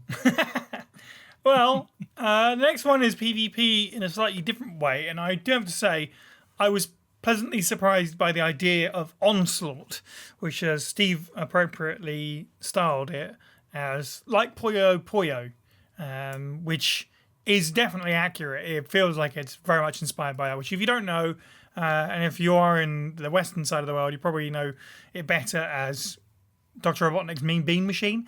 There's a Kirby one, I think. I can't remember what it's called. But yeah, it's the thing where in a multiplayer fashion, it's a tile matching game originally. Here I am in a Resident Evil 6 podcast describing Puyo Puyo. Weird. It's a tile matching puzzle game where when you clear enough tiles, it kind of dumps them on your opposing player to make their life harder. It's an RE6 Mercenaries version of that, where you build up a combo of enemies, then when the combo stops, obviously you could choose to disengage, it then drags all the enemies that you've killed and drops them over on a separate state that your opponent is playing and drops all the enemies in. I don't know if they're necessarily the same enemies, but certainly the same number of enemies drop in. So it's, yeah, talk about push and pull. There's push and pull in this one because suddenly you have more enemies, but if you can take them all out and drop the combo back on your opponent, you've made their life theoretically harder. Conceptually, for me, this one is definitely the most interesting. James, did you play Onslaught at all? Yeah, we played it together. I thought so, yeah. And we played it on the worst map as well. We did. We played it on Steel Beast, which is just, no arguments. It's just the worst map in this entire game. Maybe. Just really confusing steel grating hallways and not really much chance to get anywhere. Plus, the zombies take forever to get to you because they're on the other side of the map. Because they have to go all the way down. You would watch sometimes, you would watch these zombies go all the way down these stairways, go across the ground floor, and then make their way up the stairway that you're up. Right? You would watch them from far away. It'd take them about 2 minutes to get to you. It was just made me laugh. But with Puyo Puyo, or Onslaught, is it Onslaught? Yeah, Onslaught. Yeah. I agree with you, Si. I like the concept is cool. I like that. It was a cool concept. I think I would have liked to have played it on a different map. Yeah. To have a more wider idea of what they were trying to play with, but at the same time, I knew how kind of anemic the game mode was going to be eventually anyway. Have we had anything like this since? I don't think so. Resi? No. Yeah, I think other than Mercenaries, I think it's the strongest of the extra modes, for sure. But that's all I can really say because, again, there was no reason for me to keep playing. Steve, do you agree with that? Yeah, the maps are slightly changed to accommodate the mode. You have a smaller arena. That's what I thought, yeah. Yeah, it's not quite a one-to-one thing. If you get a really big combo, you get a bigger horde dropped on the opposition. It's got a lot more legs than, spoilers for the rest of the podcast, but it's got a lot more legs other than the other versus modes. Mercenaries itself might be the better version, but Onslaught in itself is something that if they ever did a Super Mercenaries 3D, this would be the mode I would like to see brought back alongside it as a competitive angle.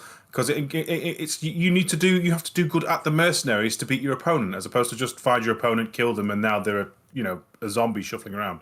Vastly more compelling. Hope the only way I would spice the mode up is if different enemy types did different chains, like a Puyo Puyo thing. 3 blobs do a thing. So shoot 3 zombies, you get a bloodshot around the other side, or shoot 3 bloodshots, you drop a whopper. Something like that. A bit more involved, but generally the idea is sound. I actually am on the cusp of enjoying it, except for the fact that the enemies you drop look like turds. They're just chrysalid skinned versions of the monsters, which is kind of awful. Yeah, I think I agree overall. Didn't play a lot of it, but I was kind of struck by the kind of clever use of that idea applied to this. It's way more interesting than something like a score attack in terms of a PvP. You want to play you want to show off your mercenary skills against a friend who's also good at the game or whatever. Like, this is actually kind of a fun, different way to engage with it. I'm actually shocked that they, pat on the back to whoever came up with this idea, because it really is thinking just a tiny bit out of the box at least, rather than just shoot your friends or whatever, as the rest of them kind of are. This is cool, and if they're going to do a Mercenaries mode in the future, whether it's a standalone or another, it feels like something that wouldn't be too complex to add if they wanted to add some more life to that mode. Bergs, did you play Onslaught at all? I did, yeah. Played a little bit. Played, I think, one round with one of you at the end of one of the sessions that we were playing. And I'm a little disappointed that in all of the games that Capcom has made that have had this format, y'all mentioned Puyo Puyo and not Super Puzzle Fighter. Super Puzzle Fighter. Oh yeah. What a game. Yeah, I mean, it was like, that's where my brain goes when I think of this format of like throwing shit at your enemies. And I think it's cool. I think this is one of those formats that might be a little bit better now with contemporary game design, because of just how much powerful the technology is for the time, the knowledge that, like, you know, the company has, and like level design where you can kind of have that asymmetric quality of a game be a little bit better. In terms of other games at the time that did this, Army of Two is an example of a game that did something similar, where you had a competitive multiplayer mode where it was 2 players and then 2 teams of 2 where you kind of killed and sent enemies over. I've seen it before in other games, but nothing specific else comes to mind. Nice. Kirby's Avalanche, by the way, is the Kirby one.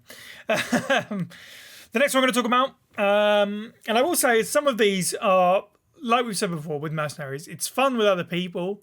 Sometimes the fun is in the chaos. I think that's somewhat true here as well with Predator, which is a team of players against the Oosternack. Yes, one player gets to play as the Oosternack. I think, if I remember rightly, it basically just goes round a round, and everyone gets to play as the Oosternack once.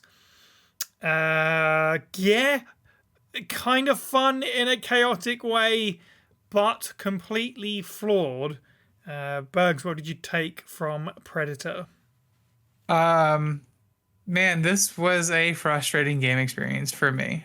This is one that we definitely all of us played together in some competitive matches, and I think that the Oosternack is probably some of the worst like controls ever.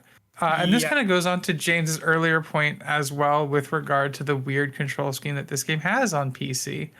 If you're playing it on keyboard, that it just doesn't feel comfortable, which is very important if you want to try to like play a character, especially in this. I think the only person who like ended up winning a round as the Oosternack was you, as I recall. I definitely did. Because you managed, like, you just had to manage to get somebody in a corner, but otherwise, like, the players were so much more maneuverable than the creature itself was, that it's just, you never really felt like you were able to do much, because like if you charge at somebody, you just get lit up by their machine gun or what have you. Cool idea in concept, not really one that I super enjoyed. Yeah, I agree with that. I think I wonder if the like struggle to control the Oosternack is kind of the point. Like, otherwise you wind up just being too OP. But that's not a good justification for it just being uncomfortable to play. It is kind of miraculous that I managed a win. Because on the one hand, it feels like you should, because you can kind of grab characters and walk around with them and they can't do anything about it until someone saves them. You're kind of just stuck there. But at the same time, it's so easy to just like, I'm going to attack this way, and the game goes, cool, no you're not, and just sways you in a completely different direction, or the camera just goes berserk. The Oosternack control absolutely sucked. Steve, any thoughts on Predator? I got singled out, everybody. Like, because I did so well in Survivors when we were playing Predator. I was like, right, everyone kill Steve first. And then By the time I figured out what Ustanat can do, I was dead. So that was it. I was like, oh yeah. So generally speaking, if you ever wanted to know what playing Dead by Daylight would be like, if you could shoot the bad guys, it would be pretty bad. It would be actually pretty terrible. Yeah. No notes other than God, Usanaki is just a joyless mess to control. Yeah, absolutely. James, any thoughts on Predator? I can't believe you're all missing the greatest part of this game mode and what it led to for the future of asymmetrical horror gaming. So you're saying that it was born in this moment? It was the very first asymmetrical horror game. Like, you got 3 survivors, 1 monster, except the monster's They tried. Yeah. And Evolve tried to they tried to, build on that success in 2015. I can't keep a straight face. And then we got Dead by Daylight. I'm just saying. Pieces fit. This is a crap. This Requiem. The cue's weird. That's such an in joke. Yeah, it is. Anyway, we'll get there. I remember. I only had fun with this game mode because I was playing the game with other people, because I was playing with people I enjoyed playing video games with. And I did win a round with Ustanag, I remember, because I just carried somebody. I just held somebody and then ran away with them. And I was just running away from all of you the entire time. I didn't get many points, but yeah, because it's like, well, okay, I will just take one person out, and then I just have to fight against 2 people now. So, yeah, and but yeah, I know Bergs is really frustrated because I was playing Piers one round and I kept headshotting them. Every time they moved and they would stagger, and I didn't feel bad about it at all. Felt great. You should. I do not feel great, considering about 10 minutes ago you said you enjoyed playing Piers because you enjoyed shooting us in Survivors. I did not feel bad at all. It was great. But yeah, I see what they're trying to do again, but it's nothing of substance there. It just they laid the blueprints for most popular video game franchise in the next 5 years, but that's it. It's kind of funny to think, actually, because I know we keep harping on about it, and I think everyone listening to this who has had this RE6 multiplayer experience would probably say the same thing if they've had a similar experience. And I hope people have been able to play this game with friends rather than randoms, because I cannot imagine booting up a mode like Predator and playing it online with just in a random lobby of random people. Like, that just doesn't sound fun whatsoever. But us all in Discord call kind of laughing at the hystericalness of it all was at least a good laugh for 10 minutes. And then the final mode that we're going to talk about now is Siege, which was added to the game later on in its life, which is the BSAA versus BOWs. The general idea is that if you're on Team BSAA, there is a rookie NPC that you need to protect. You can tell him to basically follow me and wait. The maps are not really designed for him to hide anywhere, so you can put him at a corner, but the Team BOWs, they need to get to the rookie, they need to kill the rookie, and then that's how they win. I think this one is essentially up to 6 players, I think. But I guess perhaps the most interesting thing here is that you can play as when you look at the list of playable BOWs, it's quite a striking list. Of course, most of them are like Joavo with different arms mutated and stuff like that. But there are lots of potentially playable monsters you can be in this. And I remember some of us being kind of impressed by the fact that they actually bothered to map all these movesets in. We'll get to that again later in this podcast. But how do we all feel about Siege? James, starting with you. It was crap. It was really bad. It was I think the worst of all of these extra modes. Interesting. Yeah. I think because there was so much going on, but nothing at the same time. I remember our first couple of games, we had no clue what to do. Yeah. Yep. We didn't. There was no signposting. There was no clear direction. I think we played about 4 or 5 times before we just gave up. We'd got an idea and then we're like, nah, it's not for us. Yeah, I think that's accurate. And yeah, I still like, I'm trying to think back to Siege and I still don't really understand. I realize it's like a capture the flag, but the flag is a person that you have to kill. Yeah. Kill the flag. Kill the flag. Yeah. For democracy, etc. Yeah, but I didn't like it. There's also I feel like we might be, maybe we're being harsh in it because we never had enough players to potentially take full advantage of it. Yeah, that's a fair point. And we couldn't find enough people because it could have up to 6, right? I think so. 2 teams, and we were also playing every time. Like we were finding it hard to find folks because we were all very busy, and I think that night we could only get 3 people who could play it, and so one person was on one team and 2 people were on the other team.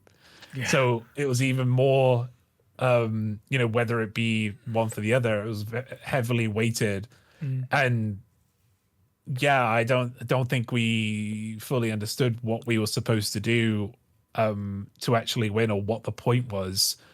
Yeah, I wish I did. I wish I did have a clue about it, and I wish the BOWs weren't such trash to move around. Like I was impressed with. Oh yeah, that's cool. They have this movement set, and it's cool to like play around them and stuff, but. Yeah, it's like a couple of these extra modes. Actually, I think they might have all been, to be honest. They're probably made in like 1 or 2 weeks, and like, yeah, we need extra modes. We've been maybe pushing for. I mean, I know they were pushing for multiplayer so hard. I mean, that agent hunt thing, which we'll talk about later, they pushed really hard on the marketing with that. Yep. So they wanted more there for people, and this is. It's really bad. It's really bad. Yeah, like it's kind of funny actually because you're dead on the money. I think when you say that it feels like there's a lot going on. Yet what was going on? My first word is forgettable. Especially when you're playing as the BSAA. Obviously less so in your BOWs because you do get that neat, I'm a screamer or whatever moment. But otherwise, definitely, felt forgettable. I think you're kind of right in this. Well, you are absolutely right in the sense that it's hard to review this one particularly because I don't think we had the optimal experience with it. That said, playing it as 3 people, it was hard to understand how this would feel balanced even with 6. It just felt kind of like a mess. And like single life elimination, it just felt like it was over instantly. So it's kind of hard to get invested in a single match when it's over in like a minute. Bergs, how did you feel about Siege? I mean, y'all have kind of covered all the primary points of it. It might have been interesting to see what this looked like when the game was new and there were people playing it. It might be interesting to see, like I said, what it looks like as the full game. Otherwise, it felt empty and, like you said, one-sided. Yeah, that was probably the least that anybody's had to say about this one. Yeah, well, it's quite interesting actually because you say that, but like Siege was added to the game 5 months after release, so I wonder if it was ever particularly busy. Like the game would have already been very much dead by that point in terms of online play, except for the diehards. But I think it adds credence to what you're saying, both of you, about the drive towards Capcom really trying to push this as a multiplayer title by adding another multiplayer. Now you can play a game with 6 people in it, like it's meant to bring people back to the game, and I would guess that it didn't particularly do a whole lot. Didn't really move the needle. Steve, any thoughts on Siege? You know how people complained? I say people in the widest spectrum. We're all okay with it because we know how to play the game. But like Resident Evil 4, the escort mission, it's so hard to control. Ashley. Whereas we know, stand over here, stand behind me, get in a bin. You can't put BSA rookie in a bin, so therefore is already inferior to Ashley. Now, put that, instead of having the Ganado, who are, let's be honest, a little bit dumb, a little bit thick. They just march towards target, kill or grab. Put nefarious players in the brains of those things, and it's just a complete and utter. It's not good. It's a show. It's awful. If you can't handle RE4 vanilla, you're not handling Siege. And unfortunately, it's never going to hold a candle to the actual Siege Rainbow Six. But no, it's just. I honestly, I hate capture the flag in general. Like, I hate zone games. I hate these kind of things.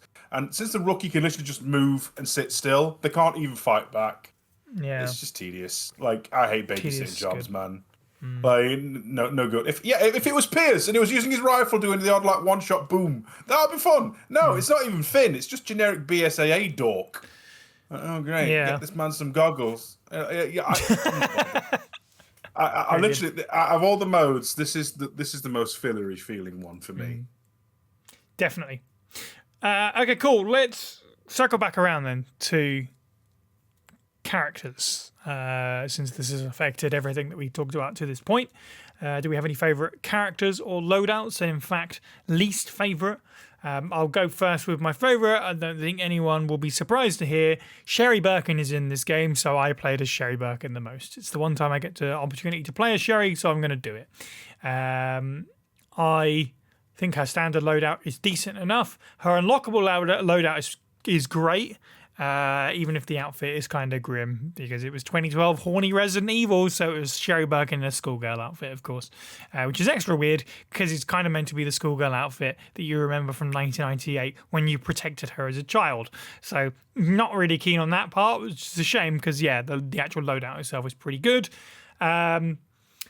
Overall, the unlockable costumes tend to be better with an asterisk. Some are not, but most of the unlockable loadouts have more weapons, so therefore they've got more versatility, I guess. Piers' unlockable outfit I found myself using a few times, particularly on wider maps, because he gets an assault rifle, a shotgun, and a sniper rifle, which a lot of the time not so good, but on some of the bigger maps, occasionally if you're desperate to continue a combo and there's a Joavo, half a mile away, you can whip out the rifle and just carry it on that way. So I quite enjoyed playing as NASCAR Piers Nivens. Steve, any particular standouts for you, characters and loadout wise? Costumes too, I suppose. Yeah, it's funny you mentioned NASCAR Pierce, because I wish that was red and white, because that would be like Proto Elza Walker. It would, wouldn't it? Yeah. Generally speaking, I'm with you. Like, EX Sherry, despite being cringe, has a really great loadout of an assault rifle, Bear Commander, Rise Up, and the shotgun. I think, despite being, the Ryu of the franchise and a bit generic action man, I actually think Chris has probably got the most versatile. I know Bergs wasn't a fan of the rifle, but if you feather it, you can do precision, like singular shots for melee stuff. And that works against, burst fire for Joavo and, full auto for zombies. You can get through them quite well. It's a little bit stock, but, sometimes that's all you need. Leon, is terrible. Yeah. I could appreciate the wing shooters as a fun gimmick with the quick shots, and it's even more fun to do the camera swap trick with the shotgun. So you do a shotgun blast uppercut, but once you've done it, you're kind of spent, and then he's just walking around like a complete Dougal. Overall, probably going to be just NASCAR Pierce or EX Sherry for me. Although that being said, Ada, if you quick shot a crossbow, very versatile as well. If you don't know, Ada sucks. Which is, I'm not just saying that because I'm me and I hate Ada, but I cannot.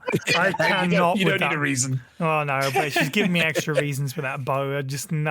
I had a decent enough time going through this, unlocking the maps, but also being like, I'm going to play as everyone, because if you get I think it's an A rank as any character, you unlock their alternative outfit, and I got most everyone, I think, except Ada, and I'm not playing as Agent because Agent is boring. So I didn't unlock the unlockable Carla skin, which you can get for unlocking all the others. But there you go. Bergs, any standout favorite or least favorite characters that you did play as? Sherry, obviously, primary pick, but I'm also bad at the video game because I really liked that she came with healing items. Yeah, it's fair. Yeah, she had quite a few too because she had like 6 herbs and a first aid spray. Had the handgun, which was again the best weapon in the whole video game. Because the way you did Mercenaries mode in this one is just by papping somebody in the head and then walking up and meleeing him. It's the best thing to do. The quick shot mode that she had with that also took care of like any weapon, like any creature like a dog or the spider people, which kind of trivialized that part. Which, again, when you're talking about the format as a whole, that is a boon, ultimately speaking, because you get overwhelmed relatively quickly. I'll admit I didn't hate Chris's loadout. Chris's loadout I thought was fine, but like I said, I guess I didn't have the right trigger finger to do the to feather it enough to get the single shot, because I would always get like a couple and then heads would explode, which was not performative or ideal in the format of the video game. In terms of loadouts I did hate, I will echo that Leon, much like his role in the video game, wasn't very relevant or kind of playable in the aspect of Mercenaries mode. I do think that the loadouts, it was kind of fun the way to see they kind of, and this is fairly straightforward and obvious when you think about it, but some loadouts did focus more on having healing items with you. Some loadouts focus more on maybe taking grenades, and sometimes you maybe, if you really wanted to, you could weigh that decision up before you go in and think about, or you could not care and just pick whatever. But, you know, grenades are obviously helpful in a game of Mercenaries, as is healing. So it's kind of cool that some choice was included in that, beyond just what guns you want as well. It was kind of like, I love the guns of this character, but if you hate the remote bombs, for example, it's like, well, I'd rather go with someone who's carrying in a couple of red herbs or whatever. James, least favorite characters and costumes and loadouts? Anyone who had a handgun. It's just pretty much everyone. S tier. Anyone, exactly. Anyone who had a handgun. So the issue with like the Uzi with Ada and like the machine gun with Chris is that they had low stagger but high crit, I think. So like if you did those 1-2 shots to the head, you would not get stagger, but if you did 3, you'd get kill. So like it was annoying. Like, whereas with a handgun, 1 shot to the head, you can go in and do your melee. And the handgun was just so good. And then you have like the Magnum, you know, on Sherry and Jake, you know, for your precise headshots, which I used quite liberally and I love doing. The thing, I think overall, I think Sherry's my favorite. It did frustrate me a bit that she came with 2 red herbs and not 1 green and 1 red. Yeah. Because a lot of the time I would have these 2 reds in my inventory and I would never find a green. That's unfortunate. And so I've just got these useless red herbs. But yeah, I used default Sherry. I didn't actually like her alternative loadout very much. I used the default Sherry more than any other character that I used.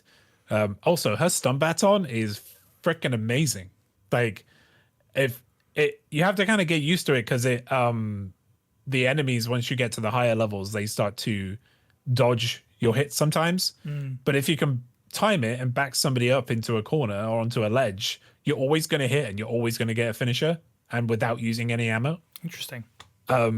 Which is, yeah, it's really, really fun. Like, obviously you have the stamina problem, but it doesn't use much stamina. So you can you can't really wail, you can't really R1 or whatever you would do in Dark Souls. But yeah, it's something I didn't expect, and I used it in the last couple of maps that I played, and I've really enjoyed that playstyle with her. And yeah, I said it earlier on, but Leon didn't like his remote bombs in base Mercenaries because there was no real reason to use them. But in No Mercy, they are amazing. They, like, occasionally you get like a random zombie that would not die, which was weird, even though it was in the epicenter of the explosion. But yeah, it would take tens of zombies out. So that Leon's only useful in No Mercy, pretty much. I disagree. I think the bombs do have a use in regular Mercenaries mode, and that uses style points. Oh no, yes. Fashion is important. Speaking of which, I'm amazed you didn't mention Helena. Well, I think as I was going to mention Helena purely based on outfit, Yes. but this isn't based on outfits. Well, based on outfits, James, what's the best outfit? Come on. Based on outfits, Helena wins hands down. Her alternative outfit. I tell you what. Do you know what's actually quite funny is that when I actually loaded into the game and I saw the bottom half of Helena, I kind of got put off a little bit by it.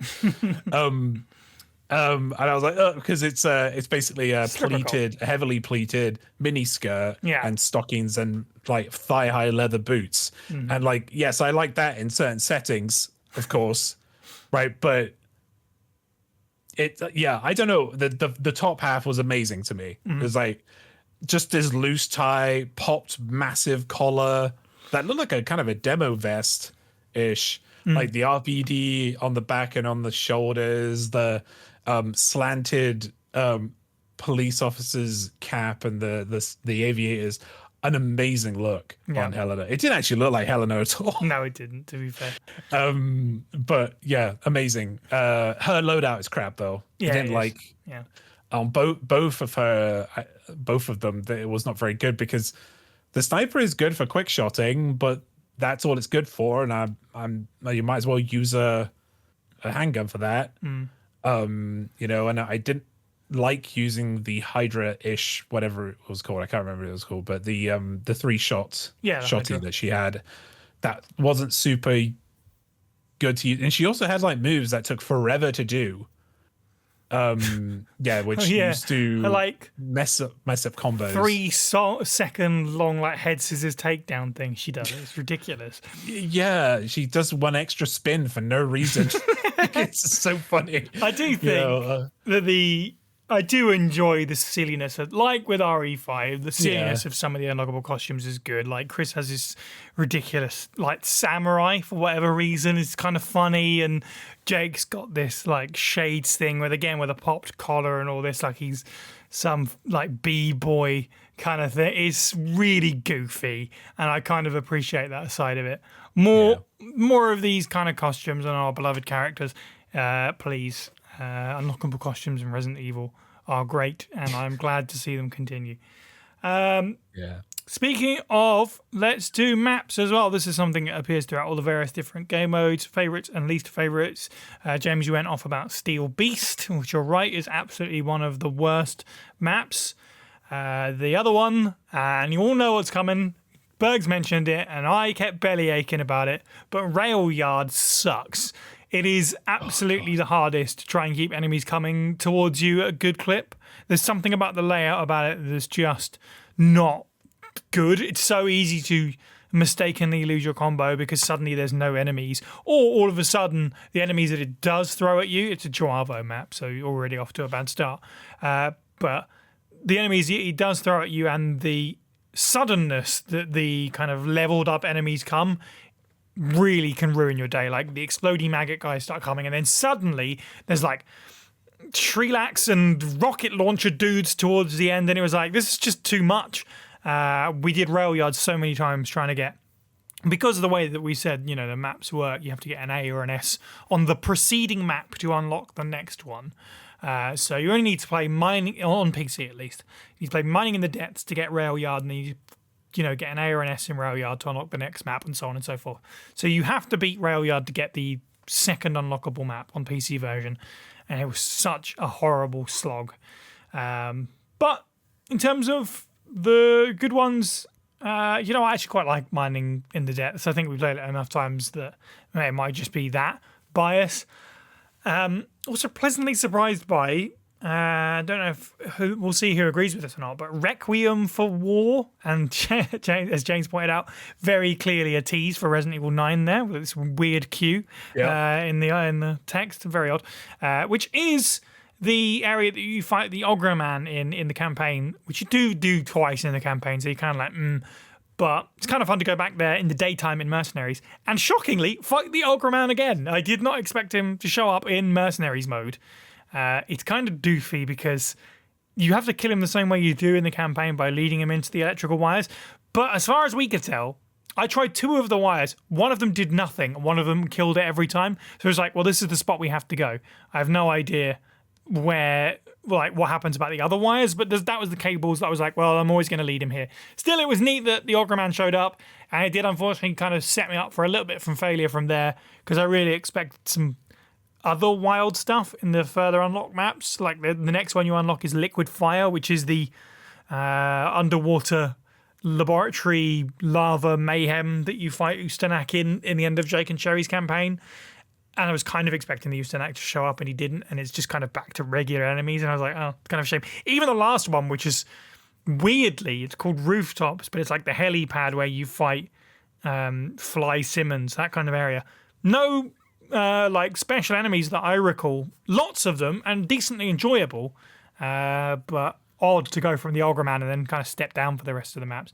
I suppose, being that they were originally unlockable, maybe they're not meant to be thought of as in a certain order, but that's the way they laid them out in the game, so it feels really weird. Steve, any favourite or least favourite maps? I mean, we've got to shout out, as is tradition with most Mercenaries games, the first map is probably the best one, Urban Chaos. Urban Chaos is really good. Yeah, Chinese city on fire. Everyone's like, yeah, Berger joins in. It's Yokohama from Yakuza. Different country, Bergs.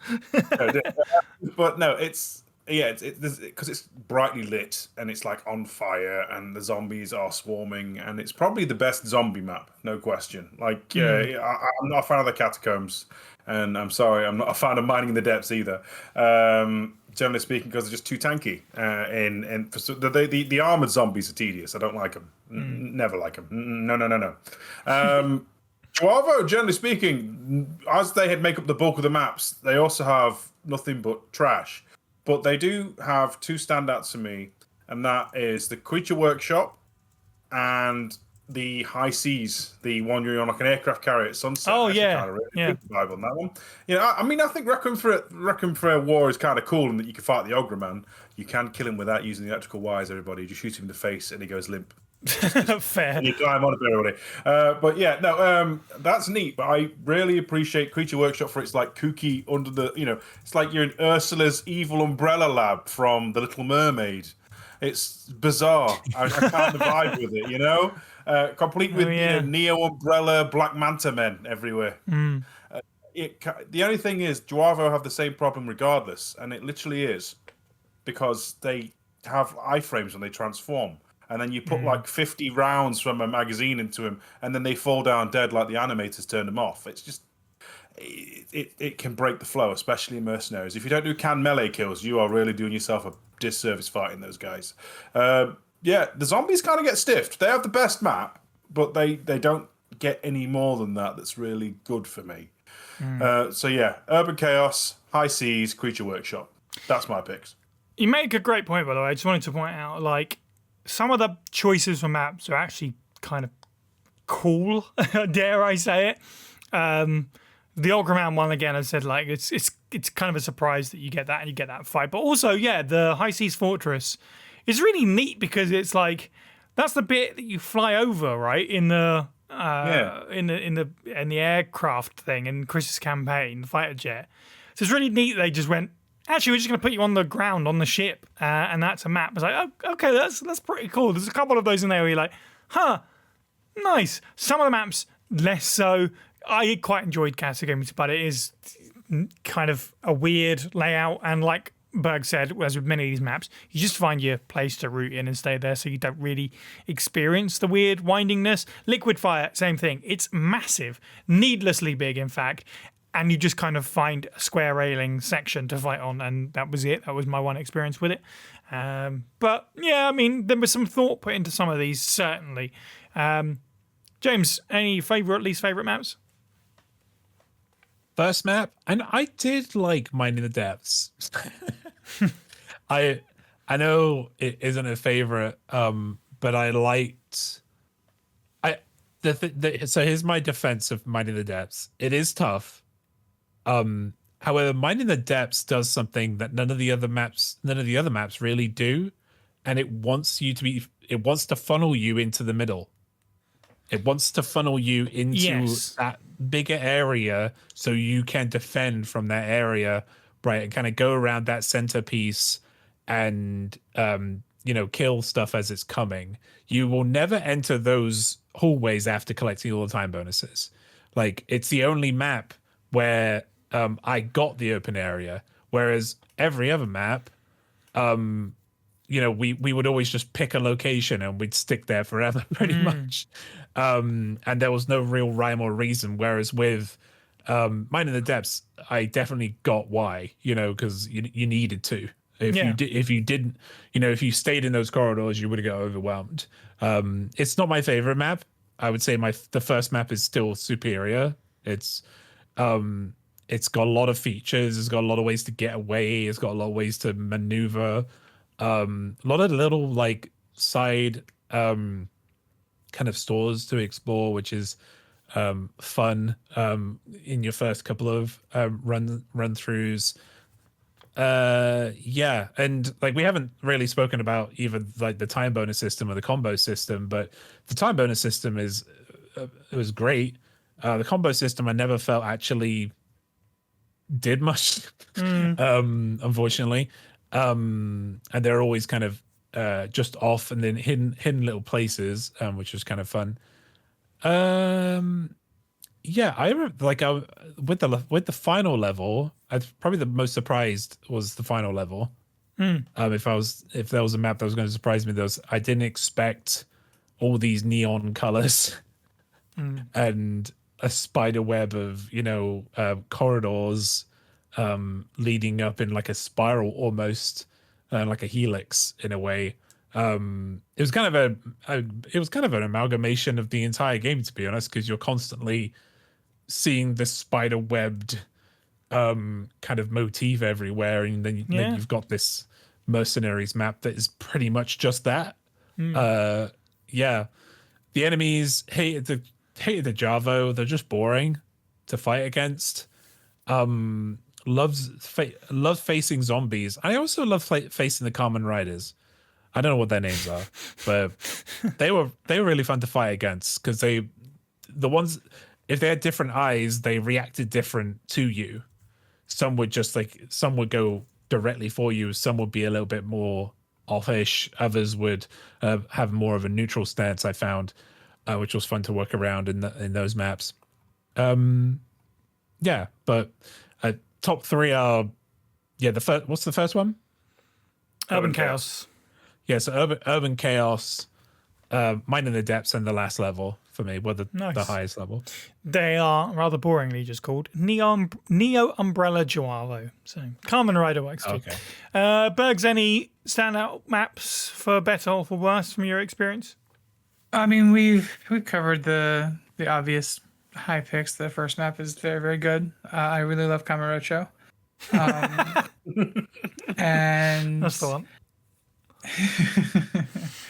I dislike the rail yard map, just because it's, like you said, it's just kind of a weird hallway mess with enemies that are also weird and messy and not conducive to the space as dense as it is.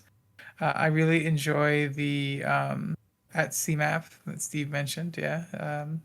Not only because Steve and I played a couple of really great matches on that map, but also because it is pretty. Like they do good lighting on that map. That's it. In terms of maps I hate, it's like I said, the rail yard and end of list. It is worth pointing out, actually, someone needs to actually mention this, since you mentioned the sunlight and it being very orange. There is a number of quite orange maps, which is not very helpful when you start every game of Mercenaries with looking for orange items to smash to get extra time. Like, you go into Liquid Fire, you're like, they could be anywhere. I can't see them. Everything's orange. So that's rather unfortunate, if nothing else. Cool. Okay. The last thing we need to talk about in terms of multiplayer content when it comes to Resident Evil 6 is something that we mentioned in passing here, which is Agent Hunt, which was advertised as kind of a feature of the game. If you don't know what Agent Hunt is, basically there are certain missions in Resident Evil 6 where you can join somebody else's game and drop in as a special infected. If you're playing online and someone else is playing online, some random person, when you boot up the game, you get a choice whether or not you want to be connected to the internet and have this mode enabled.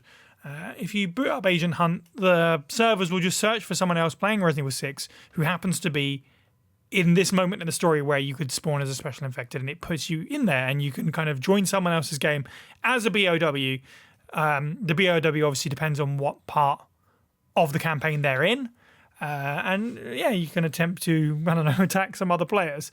James, I think you seem to have no luck booting up an Agent Hunt. So you've got no experience with this. No, and I was excited about Agent Hunt because, again, I mentioned it earlier, but the marketing for Agent Hunt was a big one for RE6 when it first came out. Yeah. But yeah, I mean, it's 13 years after its release. So it was really difficult for me to find a game when I had time. So I could not get to experience it, unfortunately. Bugs, have you partaken in Agent Hunt at all? Did you get lucky? And No, I turned it on. I turned it on when I was playing and didn't get anybody. Okay. Yeah, I've had it both ways. Many years ago when I was playing through the Leon campaign and I was in the whatever store that is that you have to defend in Tall Oaks, I had someone jump in as a monster and frankly I hated it and was like, right, I'm turning this off from now onwards. Don't like that dynamic whatsoever because, and this is just me and me being old, but if a game is built with a certain amount of direction in mind, I want to play it as intended, not with additional enemies that are just thrown in randomly on top because someone happened to press a button in the options and join my game. I was like, I'm not a big fan of that. That was my one experience of it happening to me because I've never turned it back on. But I did have an experience where I joined a game because I happened a couple of weeks ago to just press it to see what would happen. I imagined it was going to take me to some options or something, but no, it just literally searched for a game and dropped me right in. And I was like, oh my God, it has just put me in someone's campaign. Someone out there was playing Chris and Piers and they were running through one of the Chinese levels and I was a Rascaplange and it was incredibly boring. It was very, very, very dull, especially because if you do it at this point, people who are playing RE6 probably know what they're doing if they're playing the game in 2025. Likely they've played it before. So they were just not paying any attention to me. But also, I'm dropped in as a Rascaplange. I move just like wibbly-wobbling around incredibly slowly. They're just running past me like I'm not there. Like I notice them sort of turn and look at me once and just carry on going. They're trying to find like the 2 keys or whatever to carry on into the butchers or whatever, something like that. And it was just like, oh, cool. I might as well not be here. Like I'm not actually achieving anything. I'm sorry for interrupting you all. Absolutely. So I'll take my leave now and then just kind of dropped out of the game. So, yeah, the concept, again, this is one of the things where maybe the concept is cool, but my executions with it so far have been not so good. Steve, have you ever had any positive Agent Hunt experiences one way or the other? So, listeners, Steve is a big Souls fan these days. No small part in due to playing with, James. Okay, big fan. Absolutely cannot stand invasions. Never understood the point of joining someone else's game just to be an extra brick in their way. Right? Unfortunately, Capcom's dev team must have seen this because Dark Souls was a little hype before RE6 and put this in because it feels about as well designed as they aren't. Jumping into someone's game and just being a pain in the ass, or having someone jump in your game and then they're just an extra tanky version of a monster. It's not fun. I did not derive much joy from joining someone's game and then watch them infinite ammo magnum me to death for a good 30 seconds, and then I had to go through the loop of loading in again. Not fun. Yeah. And that goes double for, I know you listen to this, Hidetaka Miyazaki, that goes double for Dark Souls and Elden Ring and Bloodborne. Just let me play co-op with my homies like a normal person, please. Yeah. Add it to the call-out post. Yeah. But no, also, give us an open world, you coward. There's a reason why this wasn't put in RE7 or RE8 in any capacity, and I doubt it'll ever come back.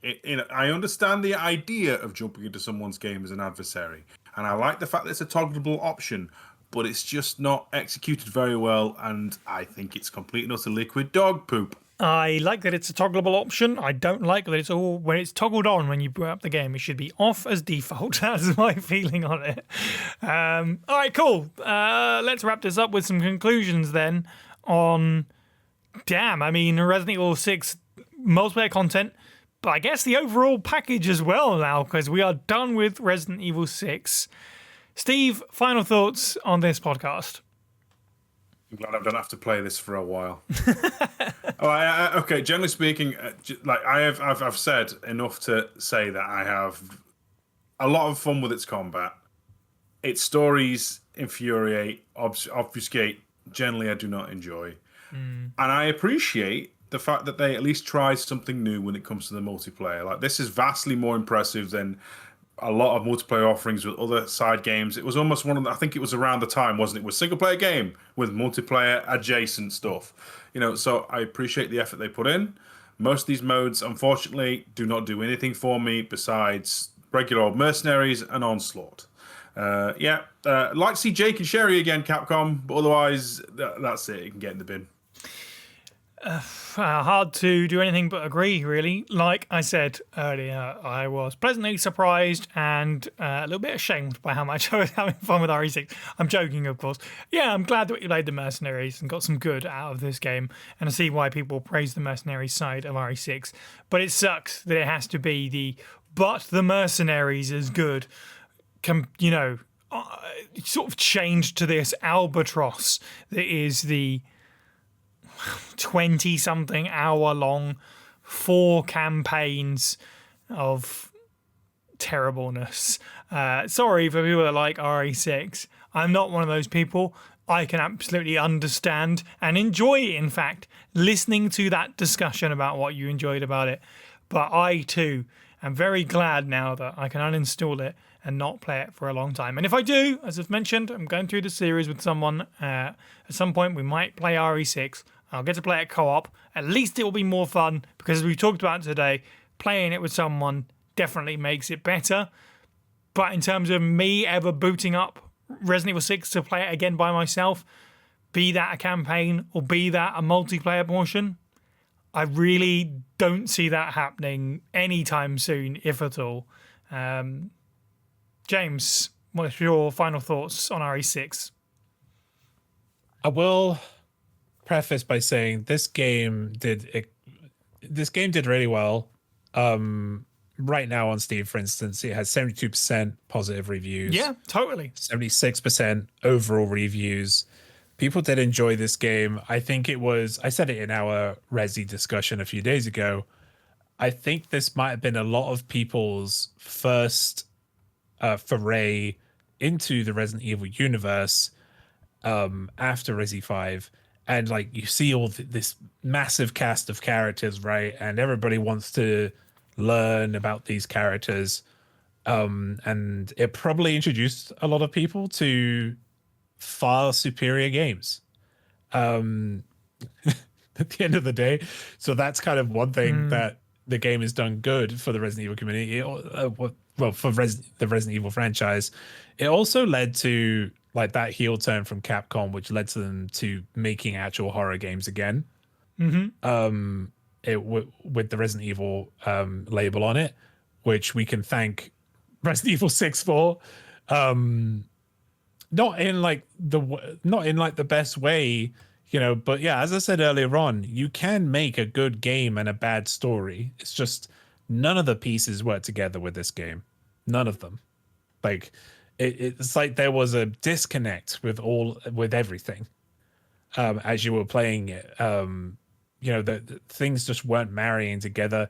And you play this, and as you said just now, Si, you played this over 20-hour video game, and none of it matters. Yep, none of it matters. Nothing. So I would love to hear from people who played this game when it first came out. I want to hear their kind of opinions, like now after they played it and maybe they've loved it. and then they've explored the Resident Evil franchise, and then they've realized, wait, what was Resident Evil 6? Where did it go? Where is it going? You know, I would love to have a discussion like that with somebody. But yeah, I will be. It's been taking up a very large chunk of my main hard drive. Your sacrifice is acknowledged. And like, I am going to be very happy to uninstall it. Will I ever return to this game? I will only return to this game if we do a retrospective. That's pretty much, or like soon. You know, or like a friend says, "Do you want to play Resident Evil 6?" And I'll go, "Yeah, let's play this game that's terrible, so we can all laugh at it." Yeah, I think you're absolutely on something there in terms of it being an entry point for the series, kind of. And also, I do think that a lot of people, and I said this before, I think about the sales numbers for 06 were really good, and I do think it's people picking it up on discount and being like, hey, I've heard about this game, mixed things, controversial things, that kind of thing, and checking it out. And then maybe it's not as bad as they were expecting, or something like that, and that's where the positive reviews come from. Maybe they pick it up with a friend and go, let's play this apparently sloppy, silly Resident Evil game, and they have fun co-oping through the campaign with a friend. Even one of them, not even all of them. I completely get that side of it. So I wonder if that is a factor when it comes to the positive reviews of the game.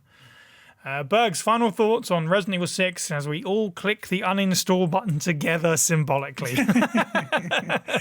Final thoughts on Resident Evil 6. I appreciate it for what it was. An experiment that did not quite go well.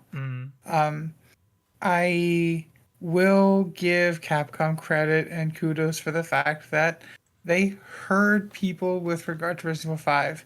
They did they heard that feedback, and they thought they were going to try to address it in a way that was meaningful. If you want to play a good horror third-person shooter game that came out around this time, I highly recommend you look at Dead Space. Which has a good remake out by now. I enjoyed playing this game with my friends and having a great time with all of you while doing it, but that is ultimately speaking the extent with which that I have kind words to say about this particular entry of Resident Evil. Well, nothing else remains for me but to thank the panel, our contributors, and our community. Join us on the First Aid Spray Discord server to hear the show early and check out our merch store or our Patreon to support the show. Don't forget that these and our social media links can be found at faspraypod.com. You can listen to the podcast on YouTube, Spotify, Apple Podcasts, and all good podcasting apps. And if you like what you hear, please do leave us a review where you can and spread the good word. And don't forget to subscribe to our YouTube to stay up to date with all the latest Resident Evil news. On our next episode, we're finally done with RE6 as a game, but we're staying within the Bioterror era as we bring back the Virology series with a look at the parasite that changed Resident Evil with Virology Las Plagas. Thank you to the panel. You can follow the Pueblo people on social media, all on Blue Sky. I'm at Cy White, Steve is FB Steve, James is at Moist Owlet OFF, and Bergs is at Biblically Correct. And finally, thank you for listening, and have a good week.